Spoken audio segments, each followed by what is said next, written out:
Striker. Muy bien, todos, les voy a mostrar el viaje de un hombre. No es una epopeya de héroes ni la historia de un villano, sino la cruda verdad de un alma rota que buscó, hasta el último aliento, entenderse a sí mismo en un mundo que lo había olvidado. Prepárense, porque esta historia es un espejo, y lo que verán en él, podría ser más que solo él. Todos intercambian miradas confusas. ¿A quién se refiere Striker? La expectación se palpa en el aire. Pero no hay tiempo para preguntas. La pantalla ya parpadea, mostrando un paisaje hostil de nieve y desesperación. El silbido cortante del viento y el crujido de la nieve bajo las botas llenan el silencio. En pantalla, se presenta a Arthur Morgan como el principal ejecutor de la banda de Dutch. En 1899 la era de los forajidos está llegando a su fin. Estados Unidos se está transformando en una tierra de leyes y hasta el oeste ha sido en su mayoría domesticado. Solo unas pocas bandas, como la pandilla de Dutch, siguen activas, pero son perseguidas y eliminadas. Las ciudades y pueblos están conectados por transporte y comunicación, mientras corporaciones como la de Leviticus Cornwall controlan las tierras y riquezas, contratando agencias despiadadas como los Pinkerton para proteger sus intereses. La pandilla de Dutch intentó un robo en Blackwater que terminó en desastre. Los Pinkerton los emboscaron. Ahora la pandilla huye al norte, refugiándose en las montañas, salvándose gracias a una tormenta. Sin recursos y con miembros desaparecidos o muertos, llegan al pueblo minero abandonado de Coulter, donde encuentran refugio, pero carecen de suministros. John Marston y Micah se encargan de buscar comida. Dutch Van der Linde lidera la pandilla de 24 miembros, con Hosea como su consejero y mano derecha, y Arthur Morgan, su ejecutor principal y nuestro protagonista. Antes de continuar con la historia, a Arthur Morgan como el principal ejecutor de la banda de Dutch Van der Linde, atrapado en una huida desesperada a través de montañas nevadas después de un desastroso atraco a un ferry en Blackwater. Flashes de imágenes. La persecución implacable, caballos luchando, los rostros congelados de los forajidos, la banda desorganizada y aterrorizada. Fuera de pantalla. John Marston. Su mirada distante, su voz un susurro cargado de dolor, casi para sí mismo, ese frío, ese maldito frío. No solo estaba fuera, ¿verdad, Arthur? Estaba en los huesos, en el alma. Ahí es donde todo empezó a congelarse para nosotros, ¿no crees? Recuerdo las noches en las que Jack tenía apenas unos meses, y Abigail y yo nos acurrucábamos para que el frío no se nos metiera bajo la piel. Este frío, era diferente. Era un presagio. Sadie Adler. Sus ojos duros, recordando la brutal lucha, apretando los puños, nieve y sangre. Miedo. Esa fue la primera vez que vi el final tan claro. Podías sentir la presión de los Pinkertons en cada copo de nieve. Me recordó la noche en que perdí a Jake, cuando el fuego consumía nuestra cabaña y el frío del invierno se mezclaba con el hollín. ¿De verdad creíste que saldríamos de esa, John? ¿O solo nos aferrábamos a la esperanza hueca de Dutch? John Marston. Mueve la cabeza lentamente, al principio, sí. Dutch siempre nos sacaba de los apuros. Pero esa vez, algo se sentía diferente. La esperanza se nos congeló en los huesos. ¿O tú, Dutch? ¿De verdad creíste que podíamos seguir huyendo así para siempre, sin un destino más allá de la próxima fuga? ¿No pensaste en la estabilidad, en un futuro para los más jóvenes? Dutch Van der Linde. Se remueve incómodo, negando con la cabeza, su voz tensa, casi un murmullo frustrado. Éramos libres. Estábamos luchando por nuestra visión. Nos estaban cazando. Ellos no entendían nuestra libertad. ¿Cómo podíamos doblegarnos ante su civilización? Fe. Necesitábamos fe. Y no todos la tuvieron. La fe era nuestro escudo contra la inminente extinción. Recuerdo a mi madre, siempre hablándome de la libertad, de no doblegarse ante nadie. Quizás llevé su enseñanza demasiado lejos. O sea, Mateus. Suspira profundamente, mirando a Dutch con tristeza. Dutch, amigo, esa fue la señal. La civilización nos había acorralado. No podíamos correr para siempre. La era de los forajidos estaba terminando. Lo supimos en esa nieve. Él no quería verlo. Ninguno de nosotros, en nuestro delirio de libertad, quiso aceptar que el mundo se encogía a nuestro alrededor. Pienso en Bessie, mi querida Bessie, siempre tan práctica. Ella habría visto la verdad en un instante. Arthur Morgan. Su voz ronca por el recuerdo, una leve tos se le escapa, tocándose el pecho, el aire gélido, podías oler el miedo en el aliento de los caballos y en el nuestro. No solo huíamos, nos desmoronábamos. Maldita sea, ya sentía un cansancio en los huesos, una premonición de cómo terminaría todo. ¿Esta vida, era solo huir y tomar? ¿Qué estábamos construyendo realmente? Me acordé de mi padre, siempre escapando, siempre huyendo. Se sentía como si estuviera siguiendo sus pasos, y no quería ese final. Ella Williams. Se estremece ligeramente por el frío ficticio de la pantalla, mirando a Arthur. Arthur, ¿sentías que ese frío era solo por la nieve, o algo más? Como si ya presagiara el fin. ¿No te daban escalofríos la idea de lo que se venía? ¿Una intuición de que lo que conocías se desvanecía? Me recordó a las primeras heladas después de que la pandemia golpeó, cuando el mundo se sentía desolado y el futuro, incierto. Arthur Morgan. Asiente lentamente, su mirada perdida, más que escalofríos, Ellie. Era como si el frío se me metiera en los huesos y nunca más se fuera. No solo era la nieve, era el peso de todo lo que habíamos hecho y lo que estábamos perdiendo. Se sentía el final de una era, y el nuestro con ella. Un sabor amargo de arrepentimiento incipiente. Sentía la sombra de mis propios errores persiguiéndome, como fantasmas en la ventisca. Cortana. Su voz clara y analítica, con un matiz de curiosidad, la huida es una respuesta instintiva al peligro inminente. Desde una perspectiva táctica, fue un intento de preservar el recurso humano. En esa nieve, ¿tu objetivo era puramente la supervivencia, o ya existía un algoritmo de propósito más complejo en tu mente? ¿Qué datos emocionales procesabas en ese momento que iban más allá de la mera reacción? Analizando los patrones de comportamiento de mi maestro, entiendo que la supervivencia a menudo se entrelaza con objetivos de mayor nivel. Arthur Morgan. Suspira, una sombra cruza su rostro, en ese momento, solo buscaba el siguiente respiro. Cortana. El propósito, eso vino después. Pero en esa huida, ya sentía que estábamos corriendo en círculos. Que cada escape nos acercaba más al abismo, no a la libertad. Ya empezaba a dudar de Dutch, a dudar de todo. Las emociones eran caos, miedo, frustración y una creciente sensación de vacío existencial. Como un animal atrapado, ¿sabes? Solo reaccionando, pero por dentro, una pregunta empezaba a formarse. ¿Para qué? Master Chief. Su voz, tranquila y sintética, como un informe de batalla, la contención inicial falló. Se requería una reevaluación estratégica. La tasa de bajas era inaceptable. Desde una perspectiva operativa, la banda ya había perdido la cohesión o la fe en su liderazgo en Blackwater. ¿O fue ese el punto de quiebre donde la lealtad se encontró con la duda fundamental? En el campo de batalla, un liderazgo fracturado es el preámbulo de la derrota. Arthur Morgan. Una risa amarga y corta, la fe en el liderazgo de Dutch ya estaba resquebrajada, Chief. Y la cohesión, se la llevó el viento helado de las montañas. Blackwater fue la gota que colmó el vaso para muchos. Se sentía como el principio del fin, no solo una simple fuga, sino el primer acto de una tragedia anunciada. Fue como ver el último hilo de una tela fuerte deshilacharse.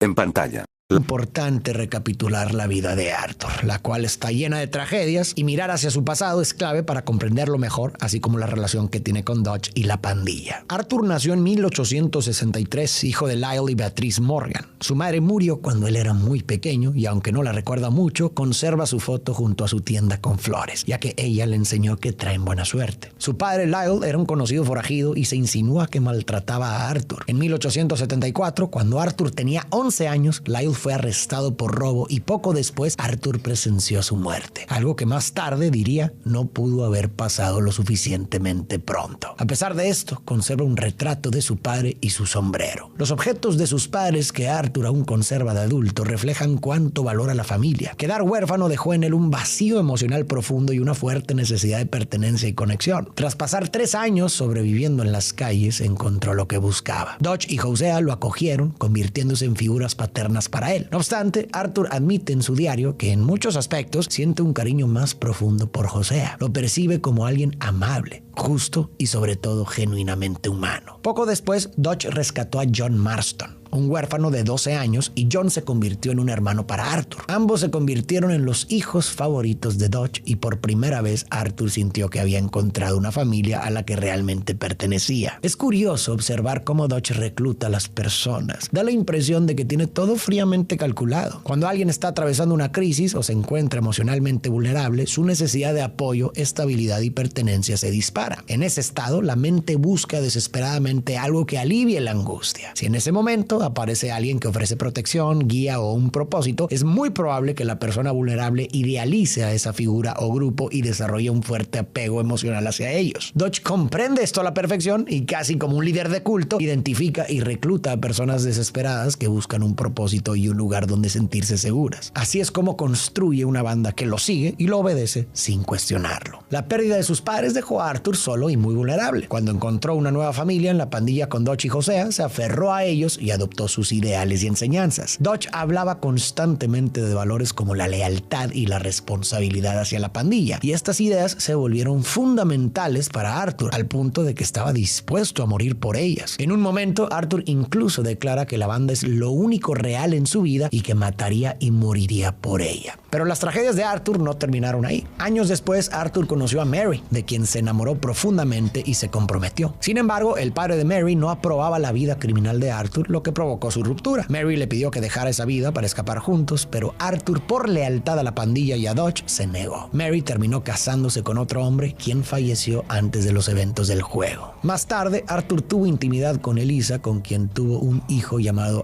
Isaac. Aunque Arthur no podía prometer mucho debido a su estilo de vida, se comprometió a hacer lo correcto por ellos. Cada pocos meses los visitaba, les daba dinero y regalos y pasaba unos días a su lado. Sin embargo, un día, al llegar a su casa, encontró 2 cruces afuera. Su familia había sido eliminada por ladrones por apenas $10. Este hecho marcó profundamente a Arthur. Cada pérdida revive las anteriores. La muerte de sus padres, el fin de su relación con Mary y ahora la pérdida de su hijo. El dolor es tan intenso que decidió enterrar los recuerdos y sumergirse aún más en la vida criminal. Tras 20 años en la pandilla, Arthur se convirtió en el hombre más confiable para Dodge, su mano derecha para cualquier tarea que requiriera intimidación o fuerza bruta. Es un luchador formidable, un pistolero imparable y, por encima de todo, leal. Pero ahora Arthur está a punto de enfrentarse a un proceso que lo llevará a cuestionar todo lo que siempre creyó sobre Dodge, sobre la pandilla. La pantalla se suaviza, mostrando imágenes más íntimas y dolorosas. Se ve a un joven Arthur, su infancia dura, la soledad de la orfandad, y cómo Dutch y Hosea lo acogieron, dándole un sentido de pertenencia. Luego, el tono se oscurece al revelarse la trágica muerte de su propio hijo, Isaac, y de su amor perdido, Elisa, en un brutal incidente. La narración detalla el profundo dolor y la culpa que Arthur carga, mostrándolo sentado solo, mirando el fuego con una expresión de agonía, un hombre roto por dentro. Fuera de pantalla. Arthur Morgan. Su voz se quiebra, apenas un murmullo, sus ojos se cierran por un momento, el dolor es un puñal, Isaac, Elisa, el dolor es palpable, se lleva una mano al pecho, fue mi culpa. Si tan solo hubiera estado, si hubiera estado allí. El mayor fracaso de un padre. Ese dolor nunca te abandona, no importa cuántas millas recorras o cuántos hombres mates. Joder, qué triste. Y qué inútil me sentí. Recuerdo sus risas, Elisa cantando para él mientras yo me sentía tan lejos, tan atrapado en esta vida. Sus rostros se desdibujan, pero el vacío, ese siempre permanece nítido. John Marston. Mira a Arthur con profunda simpatía, su propia voz cargada de pesar. No te castigues, Arthur. Esta vida, nos quitó mucho a todos. No se puede estar en todas partes. Yo también perdí cosas. Pienso en mi propio padre, que nunca estuvo. Pero eso es algo diferente. Perder un hijo, es un abismo que uno no puede medir. John Marston. A Hosea, su voz teñida de amargura, estábamos demasiado ocupados persiguiendo los fantasmas de Dutch para ver las pérdidas reales, ¿no? La vida de un forajido, ¿para qué? ¿Para seguir sufriendo la ausencia de aquellos a quienes debimos proteger? Sadie Adler. Su voz se suaviza un poco, inusual en ella, ese dolor, es una bestia. Yo sé lo que es perderlo todo. Cada día, la ausencia de Jake es un puñal. Y no puedes cargar con la culpa de cada tragedia. Algunos fuegos queman demasiado hondo para apagarse. A veces, la única elección es cómo se lidia con las cenizas. Sadie Adler. A Dutch, con un tono cortante, predicabas la familia, Dutch, pero ¿alguna vez viste realmente el dolor de tu propia familia, el precio que pagábamos por tu visión? ¿O solo nos veías como peones en tu tablero de ajedrez? Dutch van der Linde. Rostro contraído, evitando mirar directamente a la pantalla, se mueve incómodo, le di un código. Una familia. Le di todo lo que un hombre podía desear. ¿Por qué sigue este dolor? Mira a Arthur brevemente, luego desvía la mirada con una mezcla de culpa y negación. Siempre buscando algo más. Siempre ese arrepentimiento. Esa insatisfacción que carcome incluso la más grande victoria. Recuerdo a mi madre, siempre hablándome de la libertad, de no doblegarse ante nadie. Quizás llevé su enseñanza demasiado lejos. O sea, Mateus. Con un suspiro pesado, mira a Dutch con profunda tristeza, su voz suave pero firme. Dutch, no se trata de lo que les diste, sino de lo que perdieron. Y tú lo sabes. La pérdida no se mide en bienes, sino en almas. La culpa es un peso pesado, hijo. Pero tienes que aprender a dejarla ir para seguir adelante. O te consumirá hasta que no quede nada. Pienso en Bessie, mi querida Bessie, siempre tan práctica. Ella habría visto la verdad en un instante. Joel Miller. Su expresión se endurece, su voz áspera, con un nudo en la garganta. Perder a tu hijo, eso te cambia para siempre. No hay vuelta atrás de algo así. Es una herida que nunca cierra. Lo sé. Sarah, aún la veo. ¿Cómo sigues viviendo después de algo así, Arthur? ¿Qué te impulsaba a continuar, incluso cuando el dolor era insoportable y el mundo se te venía encima? ¿Hubo momentos en los que el simple hecho de respirar era una agonía? Arthur Morgan. Respiración profunda, su voz más baja y áspera. No se vive, Joel. Se sobrevive. Y lo que me impulsaba, era el recuerdo de ellos. Y la promesa silenciosa que me hacía a mí mismo de que algún día, tal vez, haría algo bueno en su nombre. Algo que los hiciera sentir orgullosos, aunque no estuvieran aquí. Esa culpa te carcome, pero también te empuja a buscar un significado en lo que queda. Cada día, era una batalla solo para levantarme. Pero la idea de ellos, la idea de poder ser algo mejor, era mi ancla. Cortana. Su holograma parpadea ligeramente, su tono más suave de lo habitual, casi reflexivo. La pérdida de un vínculo parental es un evento de alta perturbación emocional, con efectos a largo plazo en la psique. He procesado simulaciones de dolor, pero presenciar la manifestación real es diferente. Arthur, la magnitud de esa pérdida programó en ti un instinto de protección más fuerte hacia otros, como una forma de compensación, ¿o fue un evento aislado de sufrimiento? ¿Cómo reconfiguró tu propósito? Los datos sugieren una correlación entre el trauma y el altruismo tardío en algunos sujetos humanos. Arthur Morgan. Suspira, una sombra cruza su rostro. No fue un evento aislado, Cortana. Fue una herida que nunca cerró. Y sí, creo que me hizo más protector. Ver a John con su hijo, ver a Abigail cuidando de él. No quería que nadie más pasara por lo que yo pasé. Era una forma de compensar, de intentar hacer algo bien, aunque fuera por otros. El instinto de proteger se agudizó, buscando un nuevo propósito en el cuidado de los demás. Era como si mi propio dolor me abriera los ojos al dolor de los demás.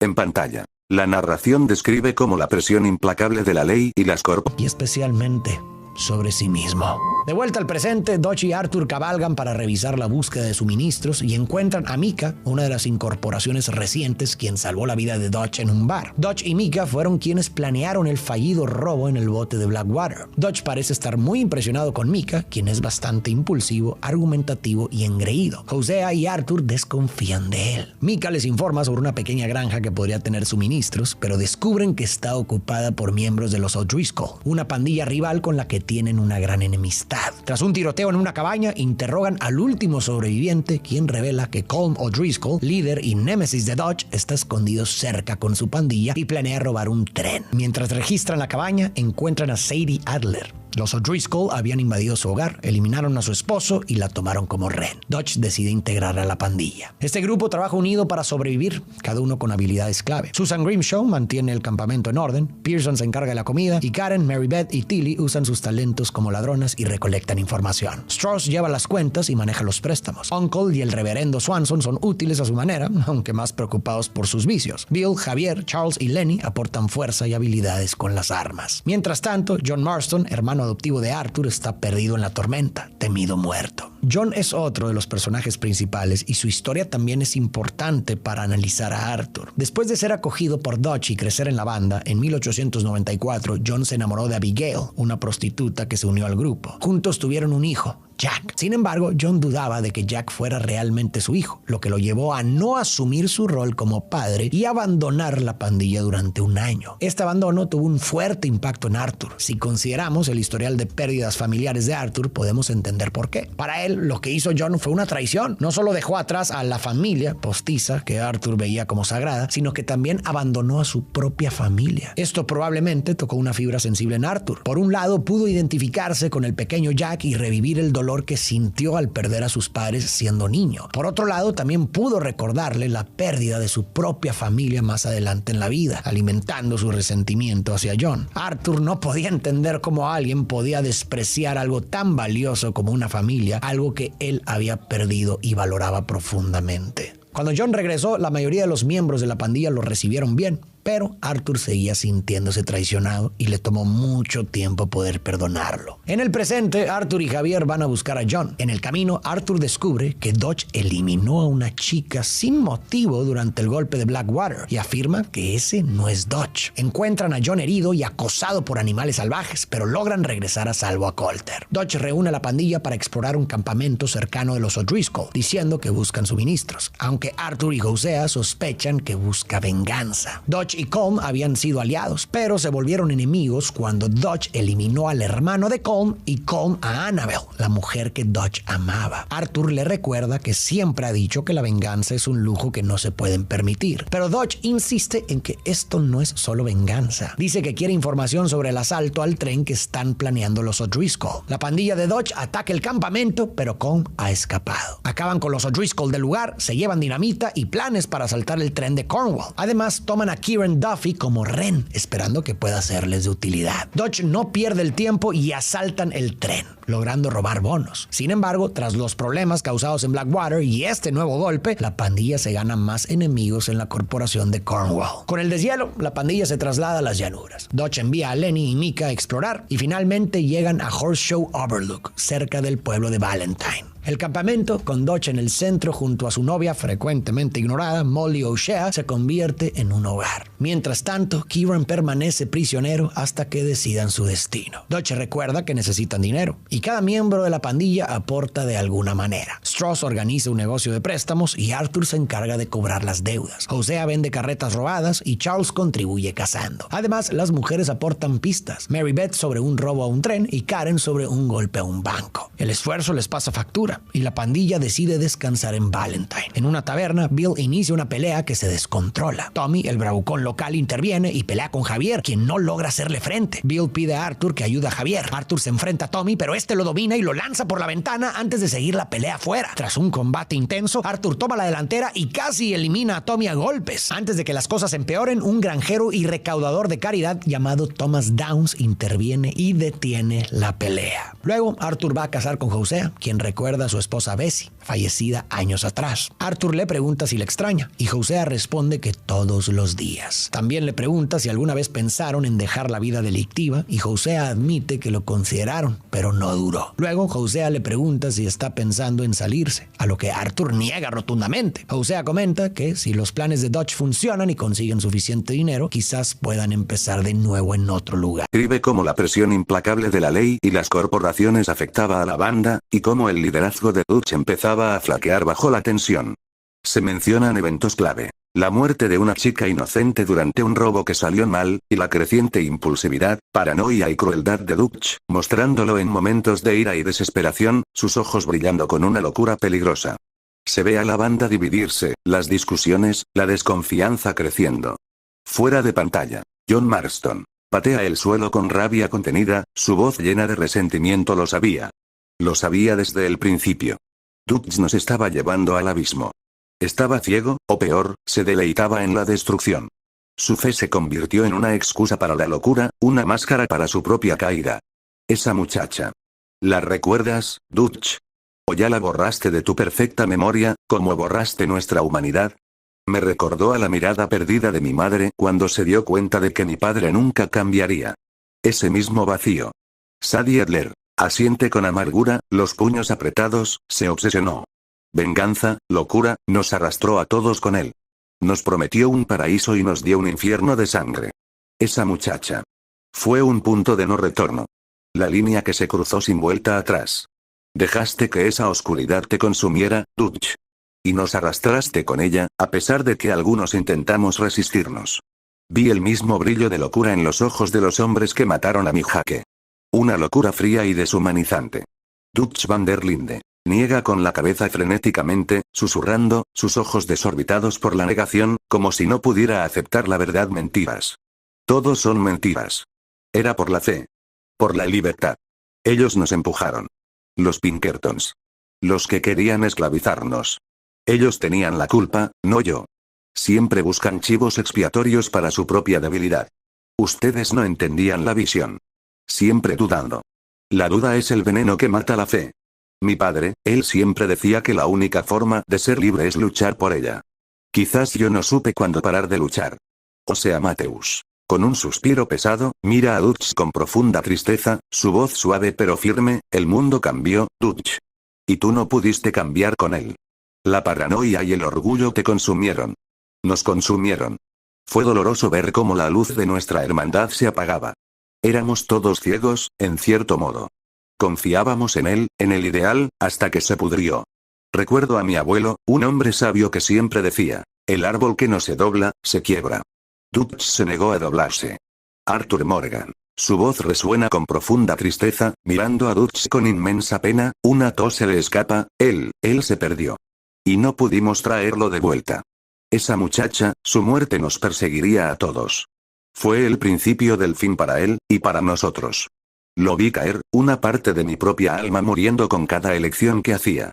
Me dolió más que cualquier bala. Joder, qué desastre. Verlo así, era ver una parte de mí mismo desvanecerse. Me recordó a un caballo noble que enloquece y se despeña por un precipicio. Una tragedia inevitable. Max Payne. Con una risa amarga, mira a Arthur, así que, Arthur, ¿cómo se siente ver a un hombre que admirabas desmoronarse así, arrastrándote con él? ¿Pudiste hacer algo para detenerlo, o al menos para protegerte de la locura contagiosa? Yo he visto esa misma caída en la policía de Nueva York, en los hombres que juraron proteger. Te corrompe por dentro. Arthur Morgan. Cierra los ojos por un momento, el cansancio en su voz, se siente, como si te arrancaran el corazón poco a poco, Payne. Y no pudimos hacer mucho para detenerlo. Intentamos, Dios sabe que Osea y yo intentamos. Pero Dutch estaba demasiado lejos, envuelto en su propia oscuridad. Y protegerse, cuando tu líder es ciego, a veces la única forma de protegerse es dejar ir esa vieja piel. Pero eso lo aprendí demasiado tarde. Es como ver a un hermano ahogarse y no poder alcanzarlo. Jin Sakai. Expresión solemne, un líder que pierde el camino destruye a su pueblo desde dentro. El honor se quiebra. Lo vi con mi tío. ¿Qué te impidió romper con Dutch antes, sabiendo lo que se avecinaba? ¿Era lealtad, miedo o la esperanza de recuperar lo que una vez fue? En Tsushima, la lealtad es el alma. Pero cuando la lealtad se vuelve ciega, se convierte en debilidad.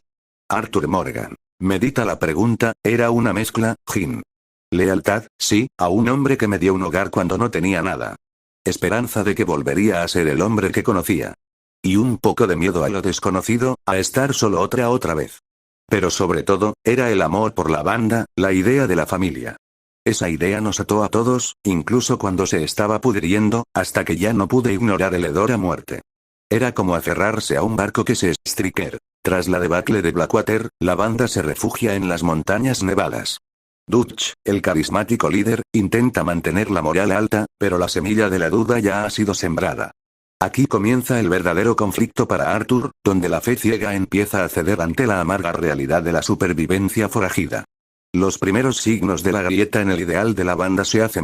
Esta conversación me parece muy significativa porque nos da pistas de lo que Arthur siente en este punto de la historia. Con Cornwall y el gobierno cada vez más cerca y Dutch actuando de formas cada vez más contradictorias, Arthur empieza a cuestionarse si esta vida criminal realmente tiene sentido. Creo que este momento de crisis lo lleva a pensar en Mary y en la vida que dejó atrás para seguir con la pandilla y su camino como forajido. Por eso, cuando Hosea recordó a su esposa Bessie y mencionó que la extrañaba todos los días, Arthur le preguntó si alguna vez pensó en dejar esta vida. En realidad, aunque no se atreva a admitirlo, Arthur está pensando en Mary y proyectando sus propias dudas y arrepentimientos sobre lo que pudo o podría ser una vida diferente.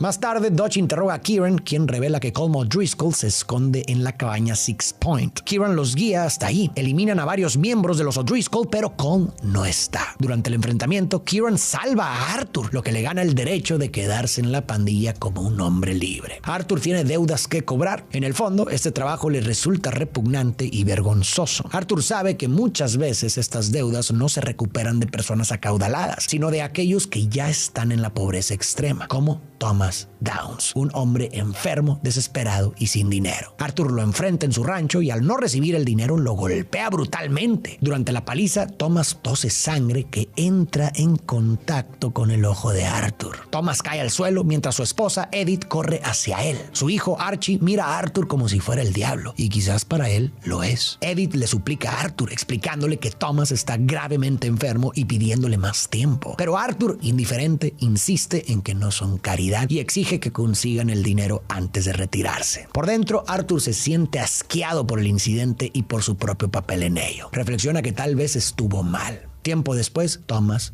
muere, dejando a Edith y Archie completamente desamparados. Cobrar deudas es algo que repugna a Arthur. Entonces, ¿por qué realiza actos que lo conflictúan tanto moralmente? Una de las razones, sin duda, es su fuerte sentido de responsabilidad hacia el campamento. Para Arthur, la pandilla no es simplemente un grupo de forajidos, es su familia. Dentro del campamento hay 24 personas que dependen de las contribuciones de todos para salir adelante, incluidas mujeres y niños que no tienen forma de valerse por sí mismos. Arthur siente que tiene que cumplir con su parte, aunque eso signifique cruzar líneas que le resultan desagradables. En su mente, la supervivencia de los suyos justifica las acciones que realiza. Sin embargo, no creo que todo en sus justificaciones se reduzca únicamente a su responsabilidad con la pandilla. Cuando Arthur es confrontado por sus acciones, suele justificarse culpando al mundo. Dice cosas como: este país está desatado, no es mi culpa que el mundo sea así. Y este tipo de respuestas revelan mucho. Si recordamos su historia, resulta fácil entender por qué Arthur podría pensar de esa manera. Su vida estuvo marcada por tragedias desde una edad muy temprana, y esto probablemente lo llevó a creer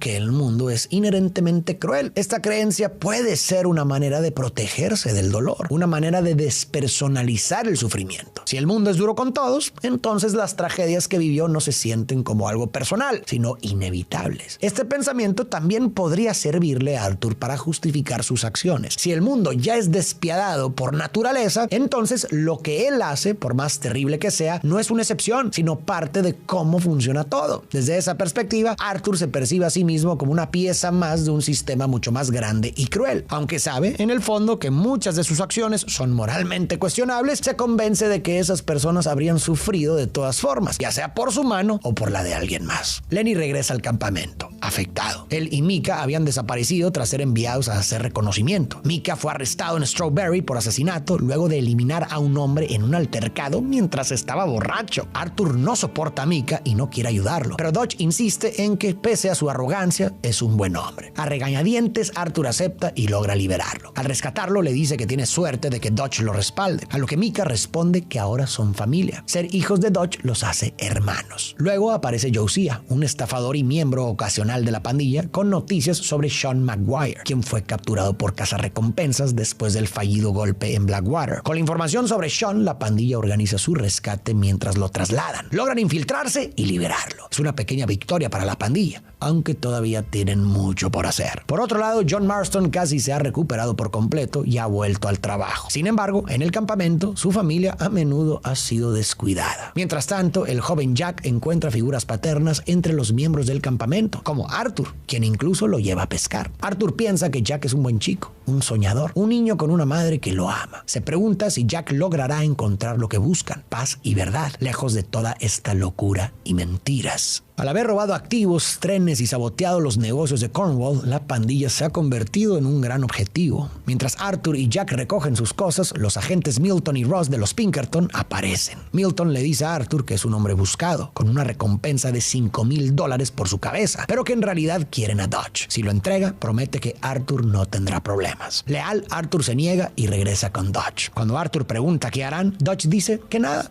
solo mantener la calma. Dodge no parece estar muy preocupado, pero Arthur empieza a cuestionar la sabiduría detrás de su indiferencia. Por el momento están a salvo. Arthur se reúne con John para un trabajo: robar ovejas y venderlas en Valentine. Arthur reflexiona que esta vida pronto llegará a su fin. Hasta este punto es evidente cómo las dudas de Arthur sobre su vida criminal han crecido, especialmente al notar cómo Dodge sigue actuando de formas muy diferentes a las que predicó durante toda su vida. Durante años, Dodge construyó la identidad del grupo basándose en un código ético que supuestamente los hacía distintos de los criminales comunes. Hablaba de ideales de libertad, de proteger a la pandilla y de resistir al control del gobierno y los grandes poderes. Desde sus primeros días en la pandilla, Arthur creyó en esos ideales. En su primer gran atraco, en 1800, 1887, Dodge y Hosea y Arthur no solo robaron oro de un banco, sino que lo repartieron entre las personas más necesitadas de la ciudad, tugurios, orfanatos y chabolas. Ese acto fue una declaración de principios. No eran simples ladrones, eran diferentes. Robaban a quienes podían permitírselo y ayudaban a los pobres, respetando ciertos límites éticos. Mujeres y niños eran intocables, la violencia era un último recurso y la venganza estaba fuera de discusión. Esta filosofía le dio a la pandilla un propósito, algo que iba más allá de la mera supervivencia. Pero la situación actual, más los actos recientes de Dodge, parecen sugerir que todo esto no era más que una fachada. Durante el golpe de Blackwater, Dodge eliminó a una chica sin motivo aparente, algo que dejó a Arthur perplejo. No fue un acto necesario ni estratégico, fue una muestra de impulsividad y brutalidad que chocó con todo lo que Dodge les había enseñado. Desde entonces, las decisiones de Dodge parecen estar guiadas más por la venganza y su propio ego que por el bienestar de la pandilla. Y esta incongruencia golpea directamente la identidad de Arthur y posiblemente la de otros miembros del grupo. Arthur había justificado su vida de crimen basándose en los ideales y enseñanzas de Dodge. Todo lo que había hecho, los robos, la violencia, el sufrimiento que había causado, tenía sentido porque creía que servía a un propósito mayor. Pero si estos ideales no eran más que palabras vacías y Dodge no es el hombre que Arthur pensaba que era, entonces, ¿qué sentido tiene esta vida de criminal? Si los ideales que la sostenían son solo una fachada, ¿qué queda? Peor aún, ¿significa esto que Arthur no ha sido más que un hombre malo, sin propósito ni verdadera justificación para sus actos? De hecho, Arthur en algún punto escribe en su diario: mi código entero, el que me guió en la vida y por el cual maté, ¿era verdadero o existía una verdad más grande que yo era demasiado tonto para ver? Tras llevar las ovejas robadas a Valentine, se encuentran con Dodge y Stross en la taberna. Cuando John y Stross salen, Cornwall irrumpe afuera exigiendo al resto que salgan. Cornwall se presenta y acusa a la pandilla de seguir robándole. Advierte que no es alguien con quien jugar y ordena a sus hombres encargarse de ellos antes de marcharse. Arthur logra liberar a sus amigos y la pandilla se abre paso a tiros para escapar de Valentine. Saben que no pueden quedarse y deciden huir. Acampan junto a un lago y Charles y Arthur ayudan a una familia de alemanes que casi se matan accidentalmente.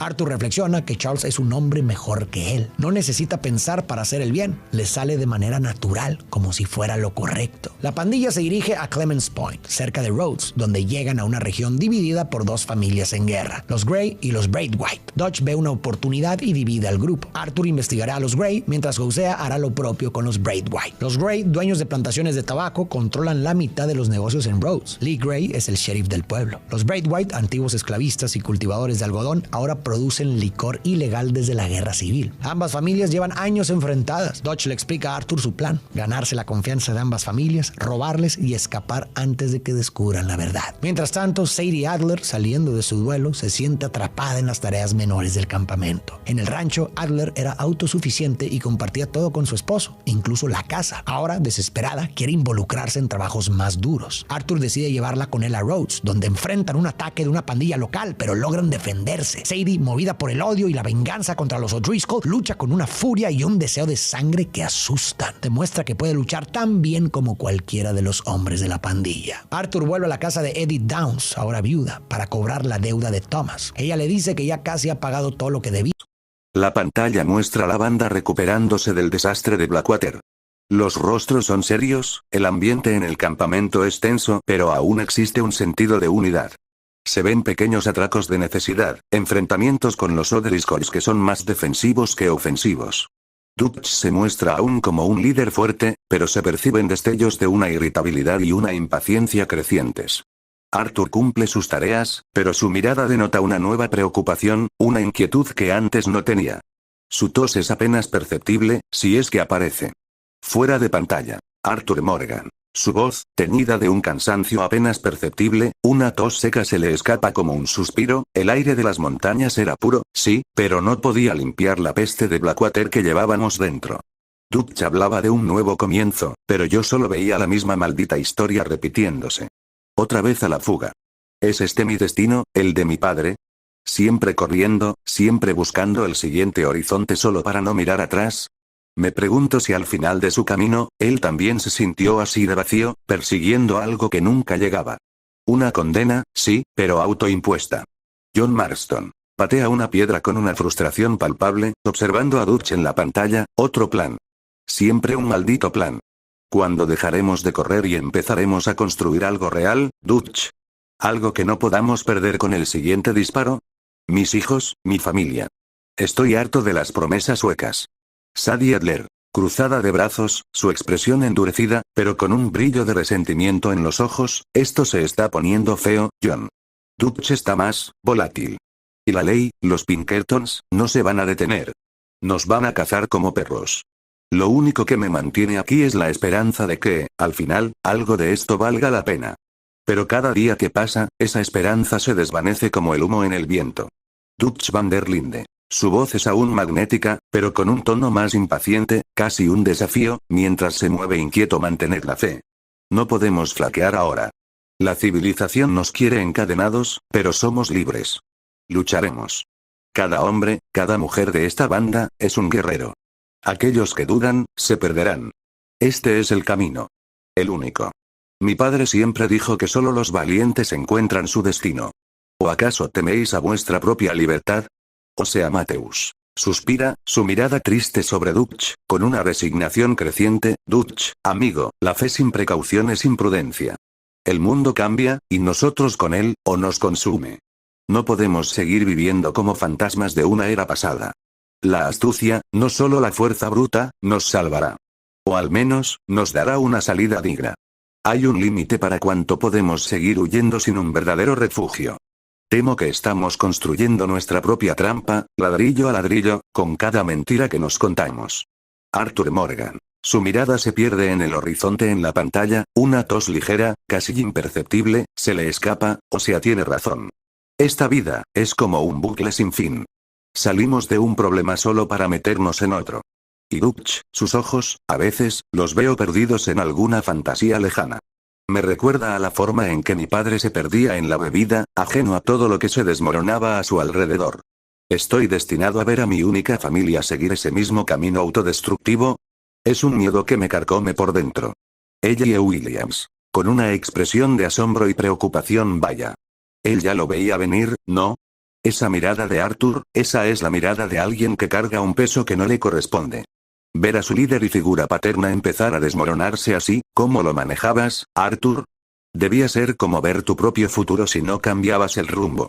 Una carga brutal para llevar solo. Arthur Morgan. Asiente lentamente, la sombra de sus recuerdos en su rostro, era como ver el futuro, Ellie. Sí. Y el pasado también. El miedo a repetir esos errores. Había momentos en que quería gritarle a Dutch, sacudirlo para que reaccionara. Pero la lealtad, y la esperanza ciega de que todo fuera solo una mala racha. Aferrarse a eso te hace ciego, te consume por dentro, hasta que ya no sabes quién eres.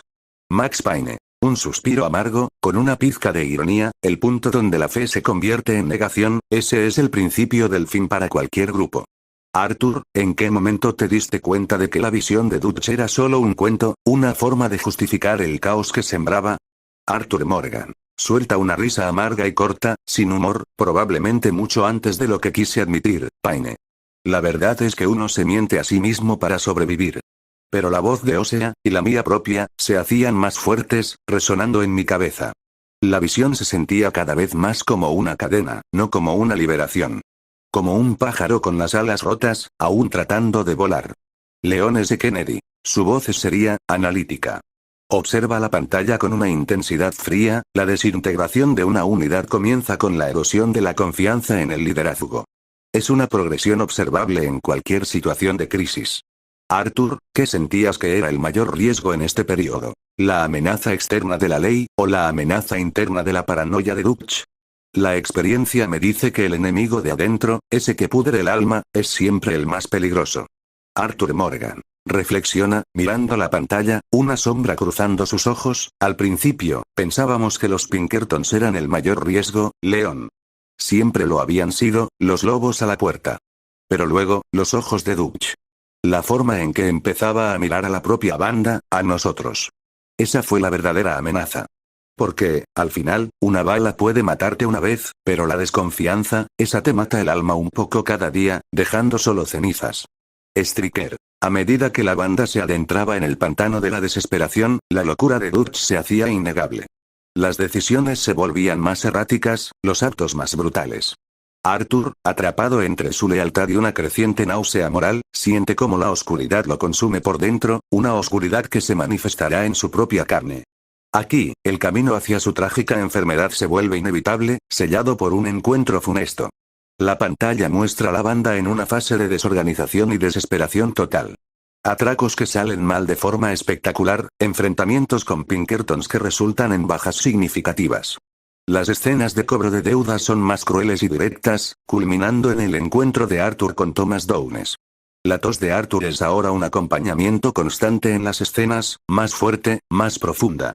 Dutch grita y gesticula con furia, Mika manipula a su antojo. El campamento es un hervidero de miedo y resentimiento. Arthur se ve visiblemente más delgado, con una expresión de agonía contenida. Fuera de pantalla. Arthur Morgan.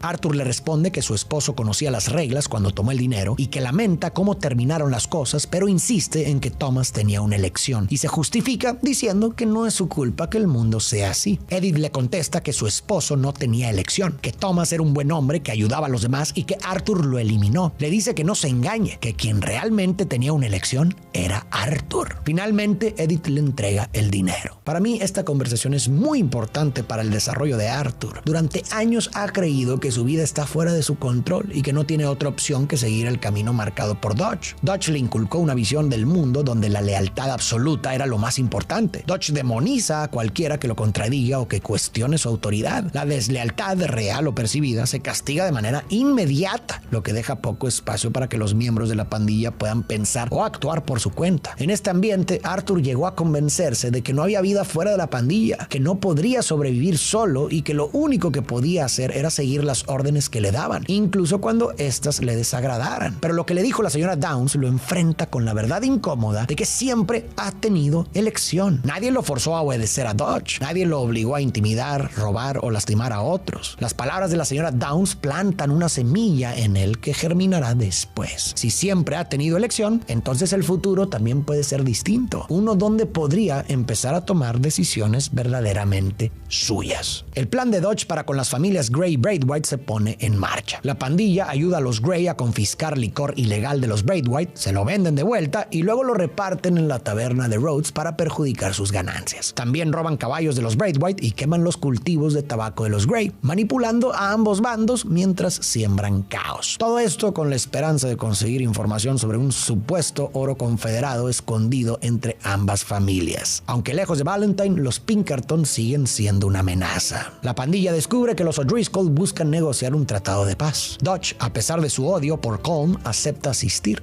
aunque sospechan de una trampa. Arthur toma posición con su rifle, pero las sospechas son ciertas. Dodge y Mika escapan ilesos, pero Arthur es capturado. Los O'Driscoll planean usar a Arthur para traer a Dodge y entregarlo a los Pinkerton a cambio de libertad. Sin embargo, Arthur logra escapar, frustrando sus planes. En Rhodes, los Gray y los Braithwaite descubren los planes de la pandilla y deciden acabar con ellos. Los Gray organizan una reunión para emboscar a Arthur, Sean, Bill y Mika. Y cuando llegan, Sean es asesinado de inmediato. Aunque los Gray subestiman el poder de la pandilla y son eliminados rápidamente. Para Arthur, Sean era como un hermano menor algo molesto. Recuerda los buenos momentos que compartieron cabalgando juntos. Están haciendo un desastre de todo esto. Mientras tanto, Catherine Braithwaite, al enterarse del robo de sus caballos, captura al pequeño Jack como represalia. El legendario oro que divide a estas familias parece ser solo un mito, según concluye la pandilla. Decididos, los miembros de la pandilla arrasan con los Braithwaite y descubren que Jack fue entregado a Angelo Bronte en Saint Denis. Sin embargo, antes de ir por él, los Pinkerton dan con Dodge en lo que creían un campamento seguro. El agente Milton pone a prueba la lealtad de la pandilla al proponer llevarse a Dodge y dejar libres al resto. Sin embargo, la pandilla saca sus armas y los Pinkerton se retiran con las manos vacías. Ahora que los Pinkerton los han localizado, es hora de mudarse nuevamente. Shady Belle se convierte en su nuevo refugio. Molly intenta hablar con Dodge, pero él la ignora, diciendo que tiene cosas mucho más importantes en que pensar. Dodge y Arthur cabalgan hacia Saint Denis. Dodge admite que durante mucho tiempo creyó que encontrarían un paraíso en algún lugar del oeste, pero ya no está seguro. Ahora planea llevar a la pandilla al extranjero, aunque no todavía. Antes de cualquier decisión, necesitan dinero. Su objetivo en esta ciudad progresista es conseguir fondos y rescatar a Jack, el hijo de John, quien está en manos de Angelo Bronte, un gángster que controla la ciudad, incluyendo la ley y a la alcalde. Siguen el rastro de Angelo hasta su mansión. Este les ofrece recuperar a Jack si realizan un trabajo sencillo para él. La pandilla cumple con el encargo y Jack regresa sano y salvo. Arthur visita una iglesia y conoce a la hermana Calderón, quien enseña a leer a unos niños. La conversación se interrumpe cuando uno de los chicos le roba su crucifijo. Arthur lo persigue para recuperarlo, pero la hermana le pide que no lo lastime. Tras recuperar el crucifijo, Arthur se cruza con Edith Downs, viuda de Thomas, el hombre enfermo que golpeó por no pagar una deuda. Edith, ahora en Saint-Denis, trabajando como prosti para mantener a su hijo, lo enfrenta llena de vergüenza y odio, acusándolo de acosarla ante un oficial. Arthur, sin opciones, se retira en silencio.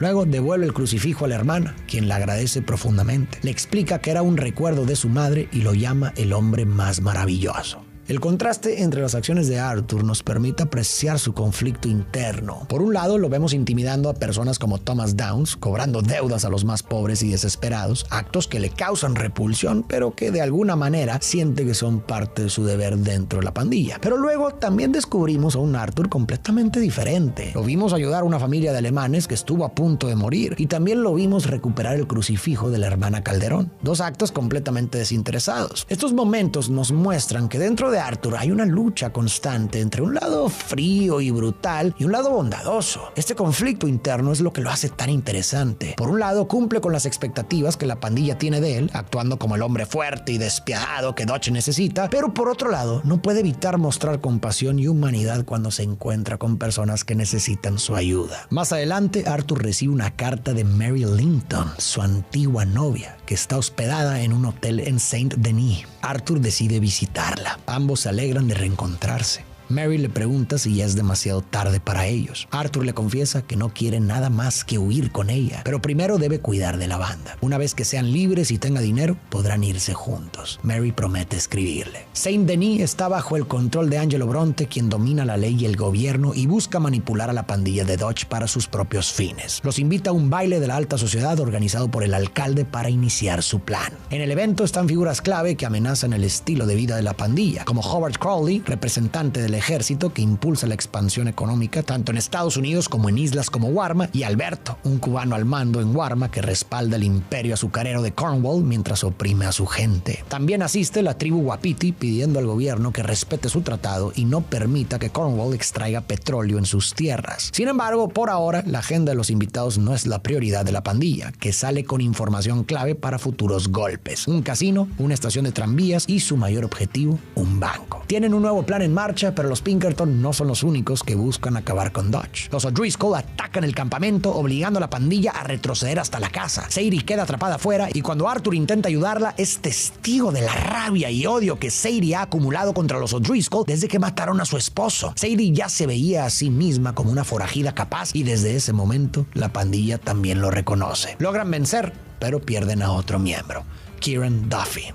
Más tarde, Sadie y Dutch presenciarían la ejecución de Colm O'Driscoll, pero esto no calma su ira. Dutch advierte que si los O'Driscoll encontraron el campamento, los Pinkerton no están lejos. Dice que necesitan suficiente dinero para un barco que los lleve a Australia o Tahití y menciona haber encontrado un capitán dispuesto a hacerlo. Realizan el golpe en el casino y logran un buen botín, pero no es suficiente. Luego, Bronte, fingiendo ser su aliado, le sugiere robar una estación de tren, pero resulta ser una trampa. La ley de Saint-Denis los estaba esperando. Huyen en un tranvía que termina chocando, dejando a Dutch con una fuerte conmoción. Aunque Dutch insiste en que está bien, Arthur nota un cambio en él. Dutch se siente humillado por cómo Angelo lo manipuló. Decide que es hora de enfrentarlo. Hosea y Arthur cuestionan si esto es solo por venganza, pero Dutch insiste en que Angelo es lo único que les impide conseguir el dinero del banco que necesitan para escapar. Hosea no está de acuerdo y cree que siempre hay una forma más sencilla. Dutch insiste en que no hay otra opción. Hosea le advierte que los está condenando a todos. La pandilla asalta la mansión de Angelo, elimina a sus hombres y Dutch lo elimina brutalmente, arrojándolo a los caimanes y justificándose con un "era él o nosotros". Aunque siempre decía que solo eliminaba a quienes lo merecían, esta vez actúa como un mafioso. Arthur, impactado, se da cuenta de que no son simples errores de Dutch, sino un cambio profundo en su mentor, que los está llevando a la ruina.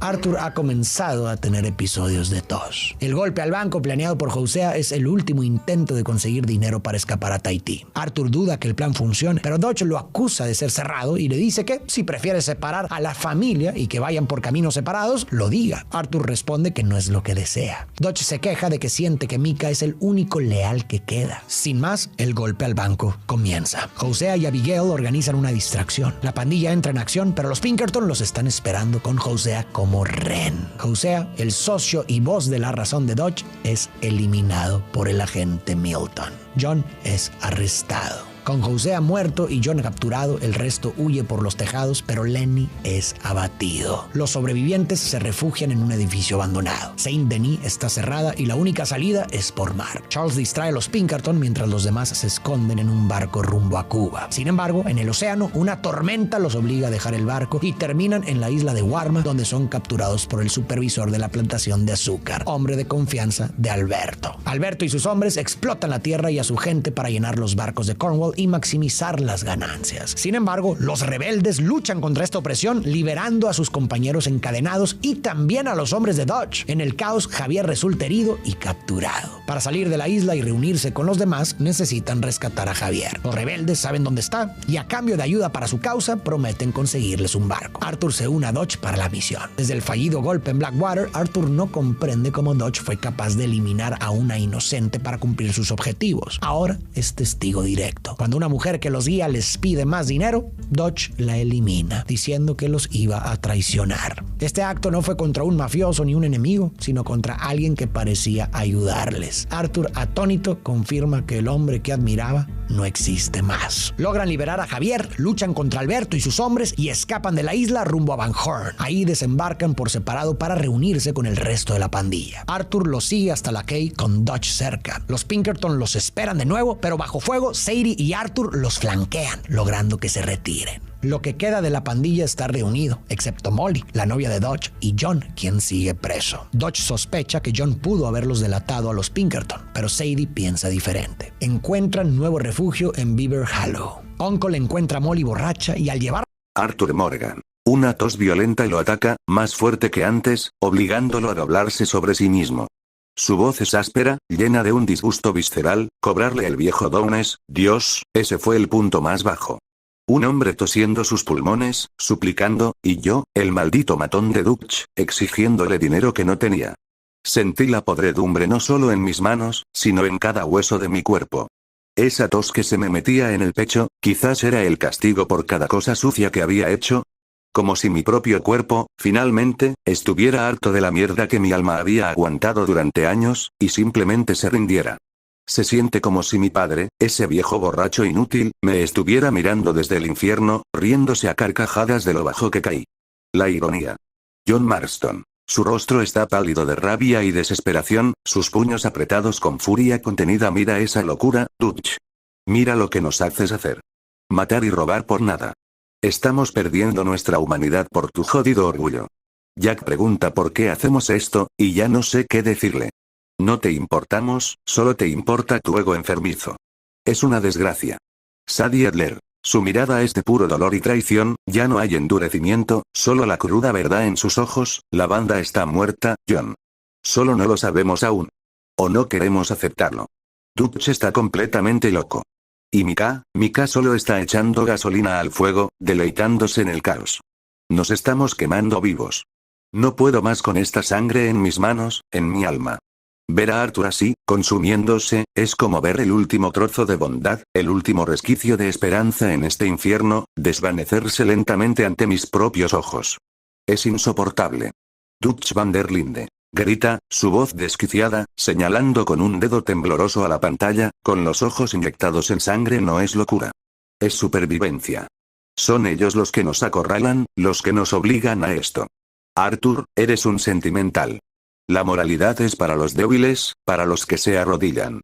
Esto es una guerra, y en la guerra, no hay reglas, no hay piedad. Los que no aguanten la presión, no tienen la fe. No sirven. Cualquier duda es traición. Todos los imperios caen, pero nosotros elegiremos cómo lo haremos. O sea, Mateus. Su voz es un lamento, sin ya la fuerza para confrontar a Dutch, solo resignación y una profunda tristeza. Oh, Arthur, mi muchacho. Dutch se ha perdido por completo. Las palabras ya no lo alcanzan, se las lleva el viento de su propia locura. Solo queda el dolor. Y el miedo. Siempre intenté enseñarle que la sabiduría era más valiosa que el oro, pero él solo escuchó lo que quiso escuchar. Esta es la factura de toda una vida huyendo de la verdad, y ahora todos estamos pagando el precio. Arthur Morgan. Mira a Dutch en la pantalla, con una mezcla de pena y repulsión en sus ojos. Tose de nuevo, con dificultad, un gemido de dolor escapándose. Escucharle así, es como ver un fantasma. Un eco vacío de lo que fue. Los trabajos se volvieron más crueles, más vacíos. Cuando vi a Downes, a ese pobre diablo, supe que habíamos cruzado una línea que no podíamos deshacer. Y para mí, sentí que mi propio cuerpo estaba renunciando a la lucha, que simplemente se negaba a seguir siendo parte de esta farsa. Quizás la única forma de limpiar mi alma era dejar que mi cuerpo se pudriera. No lo sé. Solo sé que no quería que mi fin fuera como el de mi padre, olvidado y sin un legado más que la miseria y el alcohol. Yo necesitaba dejar algo distinto. Ella y Williams. Sus ojos se abren con una nueva comprensión, conmovida por la agonía de Arthur, él ya estaba sintiendo el final. Esa tos, no era solo una enfermedad. Era el cuerpo gritando lo que la mente ya sabía, lo que el alma no podía soportar. Qué horrible tener que hacer esas cosas, saber que estás perdiendo tu esencia, y que el que te arrastra a esa oscuridad es tu propia familia. ¿Cómo se vive con eso, Arthur? ¿Con la culpa de lo que se hace para sobrevivir? Arthur Morgan. Su voz es un susurro apenas audible, lleno de una amarga sabiduría. No se vive, Ellie. Se sobrevive. Y se intenta encontrar una pizca de bien en la oscuridad más profunda, antes de que sea demasiado tarde. La culpa, esa te acompaña siempre. Es como una sombra que nunca se va, un eco implacable de cada mala decisión, cada vida que tocaste. Max Payne. Con una expresión sombría, casi reflexiva, asiente lentamente. Así es como se pudre todo. Desde adentro hacia afuera. La locura del líder se vuelve la locura de la manada. Arthur, en algún momento de esta espiral, ¿te diste cuenta de que la única manera de salvar tu alma era abandonar el barco, incluso si eso significaba tu propia perdición? Arthur Morgan. Una risa corta y amarga, un sonido doloroso. Sí, Payne. Lo sabía. Pero era más complicado que eso. Estaba John, Abigail, Jack, gente que aún valía la pena salvar, gente que aún tenía una oportunidad de vivir de verdad. A veces, la perdición personal es el único camino para dar una pizca de esperanza a otros. No todos tenemos el lujo de huir completamente. Leon S. Su expresión es grave, su voz pausada y observadora, con una profundidad que viene de la experiencia. En este punto, Arthur, la línea entre la lealtad y la autodestrucción se ha vuelto peligrosamente delgada. Viendo estas acciones, ¿sentías que te estabas convirtiendo en el reflejo de lo que despreciabas en Dutch, o aún veías una forma de redención, por mínima que fuera? La exposición prolongada a la violencia sin justificación suele corroer incluso las almas más fuertes, dejando solo cáscaras vacías. Arthur Morgan. Mira a Leon, luego a la pantalla, una profunda tristeza y resignación en sus ojos. Sentía que me estaba convirtiendo en un reflejo, Leon. En lo peor de Dutch, en lo peor de mi padre, sí. Un hombre consumido por la amargura y la violencia, sin dejar nada más que un rastro de destrucción. Pero sí, aún veía una forma. Una pequeña luz. La tos era un recordatorio constante de que el tiempo se acababa, y que si quería encontrar esa redención, tenía que hacerlo rápido, antes de que mi último aliento fuera el de un monstruo. Había una última elección que hacer, y esta vez, sería mía. No quería que mi legado fuera el de un cobarde ni el de un tirano. Quería ser, por fin, Con Dodge, ella, cansada de ser ignorada, afirma haber delatado el robo del banco. Dodge, furioso, le apunta con un arma. Arthur intenta detenerlo, tratando de convencerlo de no disparar, pero Miss Grimshaw se adelanta y dispara primero, diciendo: conocía las reglas, Arthur, ¿qué demonios te pasa? En este punto ya podemos notar un cambio importante en Arthur. Quiso que dejaran ir a Molly incluso frente a su supuesta traición. Antes, Arthur no habría dudado en seguir las reglas del grupo, pero ahora empieza a dejarse llevar más por su lado compasivo y bondadoso. Arthur se va a dormir y sueña con un joven siervo bebiendo de un lago, lo cual refleja la dirección moral hacia la que está encaminando su vida. Arthur parte hacia Saint-Denis para encontrarse con Sadie e intentar liberar a John, pero colapsa en el camino. Sus ataques de tos han empeorado. Rescatado y llevado a un médico, recibe un diagnóstico grave: tuberculosis, contraída semanas atrás de Thomas Downs, quien estaba agonizando. Al salir del consultorio, Arthur ve a un ciervo parecido al de su sueño, pero cuando intenta acercarse, nos damos cuenta de que solo era una alucinación. Saber que su tiempo está contado lleva a Arthur a reflexionar sobre qué tipo de hombre ha sido y es, y si el mundo está lleno de furia o de amor. Cree que no hay nada bueno en él, pero aún así logra ver la bondad en personas como Abigail y su amor por Jack, o en Thomas Downs, quien luchaba por los pobres a pesar de estar muriéndose de hambre. Cuando Arthur se reúne con Dutch, le pregunta cuál es el plan ahora. Los han estado persiguiendo por todos lados. ¿Hacia dónde planean ir? Arthur está preocupado por salvar vidas, especialmente las de las mujeres del campamento. Dutch le dice que suena como Hosea. Admite que no tiene un plan final, pero insiste en que solo necesita tiempo y que no haya traidores. Dutch exige lealtad, y antes la conseguía con palabras que transmitían amor. Pero desde hace tiempo, sus actos ya no reflejan sus palabras. Arthur se va a dormir y sueña nuevamente con un ciervo joven bebiendo en un lago. Al amanecer, decide partir con Sadie para rescatar a John, sin contarle a Dutch. Sabe que no le va a gustar, pero siente que los años de lealtad ciega han terminado. Es leal, sí, pero no a ciegas. No hasta que Dutch sea capaz de ver el desastre en el que están y quiénes son realmente sus amigos. Sadie y Arthur logran sacar a John de la prisión y lo llevan de vuelta al campamento. Arthur reflexiona que lo hizo por Abigail, la mujer más increíble que conoce, pero también por Jack y en parte por el propio John. Aunque han discutido durante años, Arthur admite que le importa. Cree que John ha dejado de ser tan tonto como antes y que quizás pueda tener la suerte que a él siempre le ha eludido. Jack es un niño inocente y en él Arthur ve lo que él se perdió. Arthur ya enfrentaba dudas sobre la vida que había llevado, pero el diagnóstico de tuberculosis es lo que lo termina de sacudir. Su tiempo está contado y al mirar hacia atrás con una claridad que nunca antes había tenido, ahora que los ideales y justificaciones se habían desmoronado, siente que el balance de sus acciones no le favorece en absoluto. No está orgulloso de lo que ha sido. El peso de sus decisiones lo ha alcanzado. Los más de 20 años de una vida criminal no pueden deshacerse y el tiempo que le queda no parece suficiente para corregir todo el daño que ha causado. Pero al mismo tiempo, el diagnóstico lo libera, le da una nueva claridad sobre lo que realmente importa y lo impulsa a finalmente actuar sobre las emociones y pensamientos que ya llevaba tiempo acumulando. Las palabras de Eddie Downs empiezan a cobrar sentido y vemos a un Arthur que por primera vez toma una decisión propia al margen de Dutch: liberar a John. Este acto marca un cambio importantísimo en sus prioridades. Su preocupación actual es ayudar y salvar vidas, aunque él no sienta que será suficiente para redimirse. Por lo menos es una forma de compensar algo. Paradójicamente, el mismo hombre que cobraba deudas a personas que no podían pagar, ahora se siente aplastado por una deuda que considera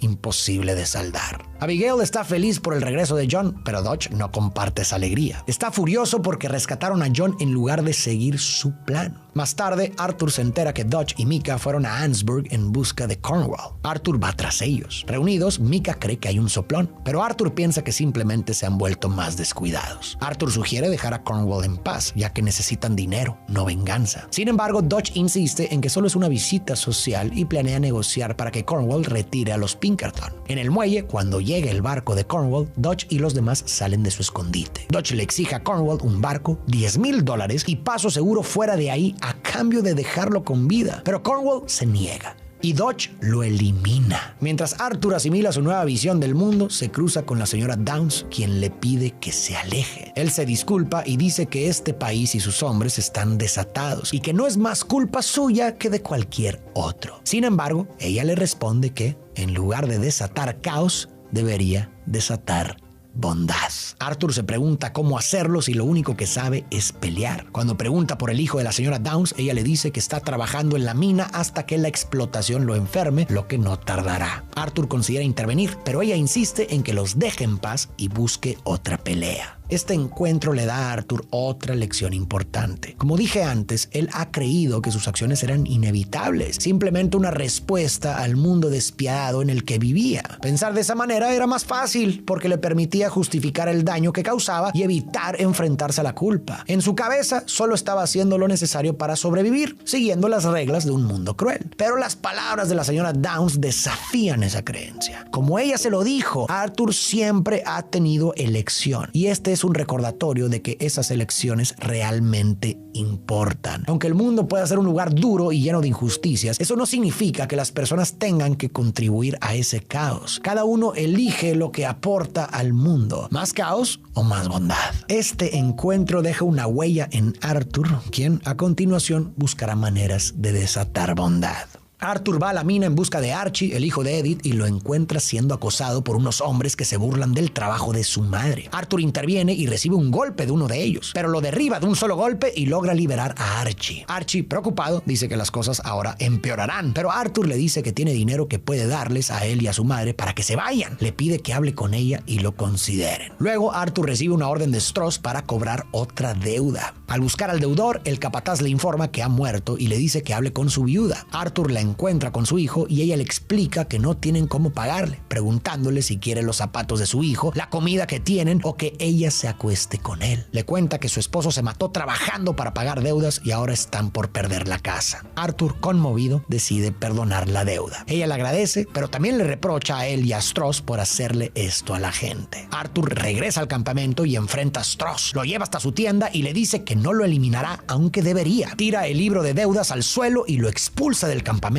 diciéndole que busque un trabajo. Más tarde, Arthur vuelve a casa de Edith Downs para ver si aceptó el dinero, pero ella lo rechaza. Le pide que deje atrás la culpa y le dice que lo único que puede hacer ahora es decidir qué tipo de hombre quiere ser con el tiempo que le queda. Arthur está de acuerdo y le insiste con el dinero para que puedan empezar de nuevo. Admite que arruinó su vida y que lo sufre todos los días, pero le suplica que no deje que el orgullo los destruya. Finalmente, ella acepta el dinero y le agradece. Arthur reflexiona que Edith lo vio como lo que es, un asesino buscando redención, pero piensa que no lo es. Él no quiere salvarse porque cree que no lo merece, solo quiere ayudar a algunas personas. A lo largo de la historia, Arthur ha demostrado que no es simplemente un criminal endurecido por la vida. Ya hemos visto varios momentos en los que su humanidad y bondad han salido a relucir. Lo interesante, sin embargo, es que Arthur no se permite reconocer ese lado de sí mismo. Quizás porque con la claridad que le ha traído el final cercano de su vida, Arthur es dolorosamente consciente del daño que ha causado y esa culpa lo atormenta. En su cabeza siente que ya es demasiado tarde para cambiar. Está convencido de que por más cosas A los pobres, como Thomas Downes.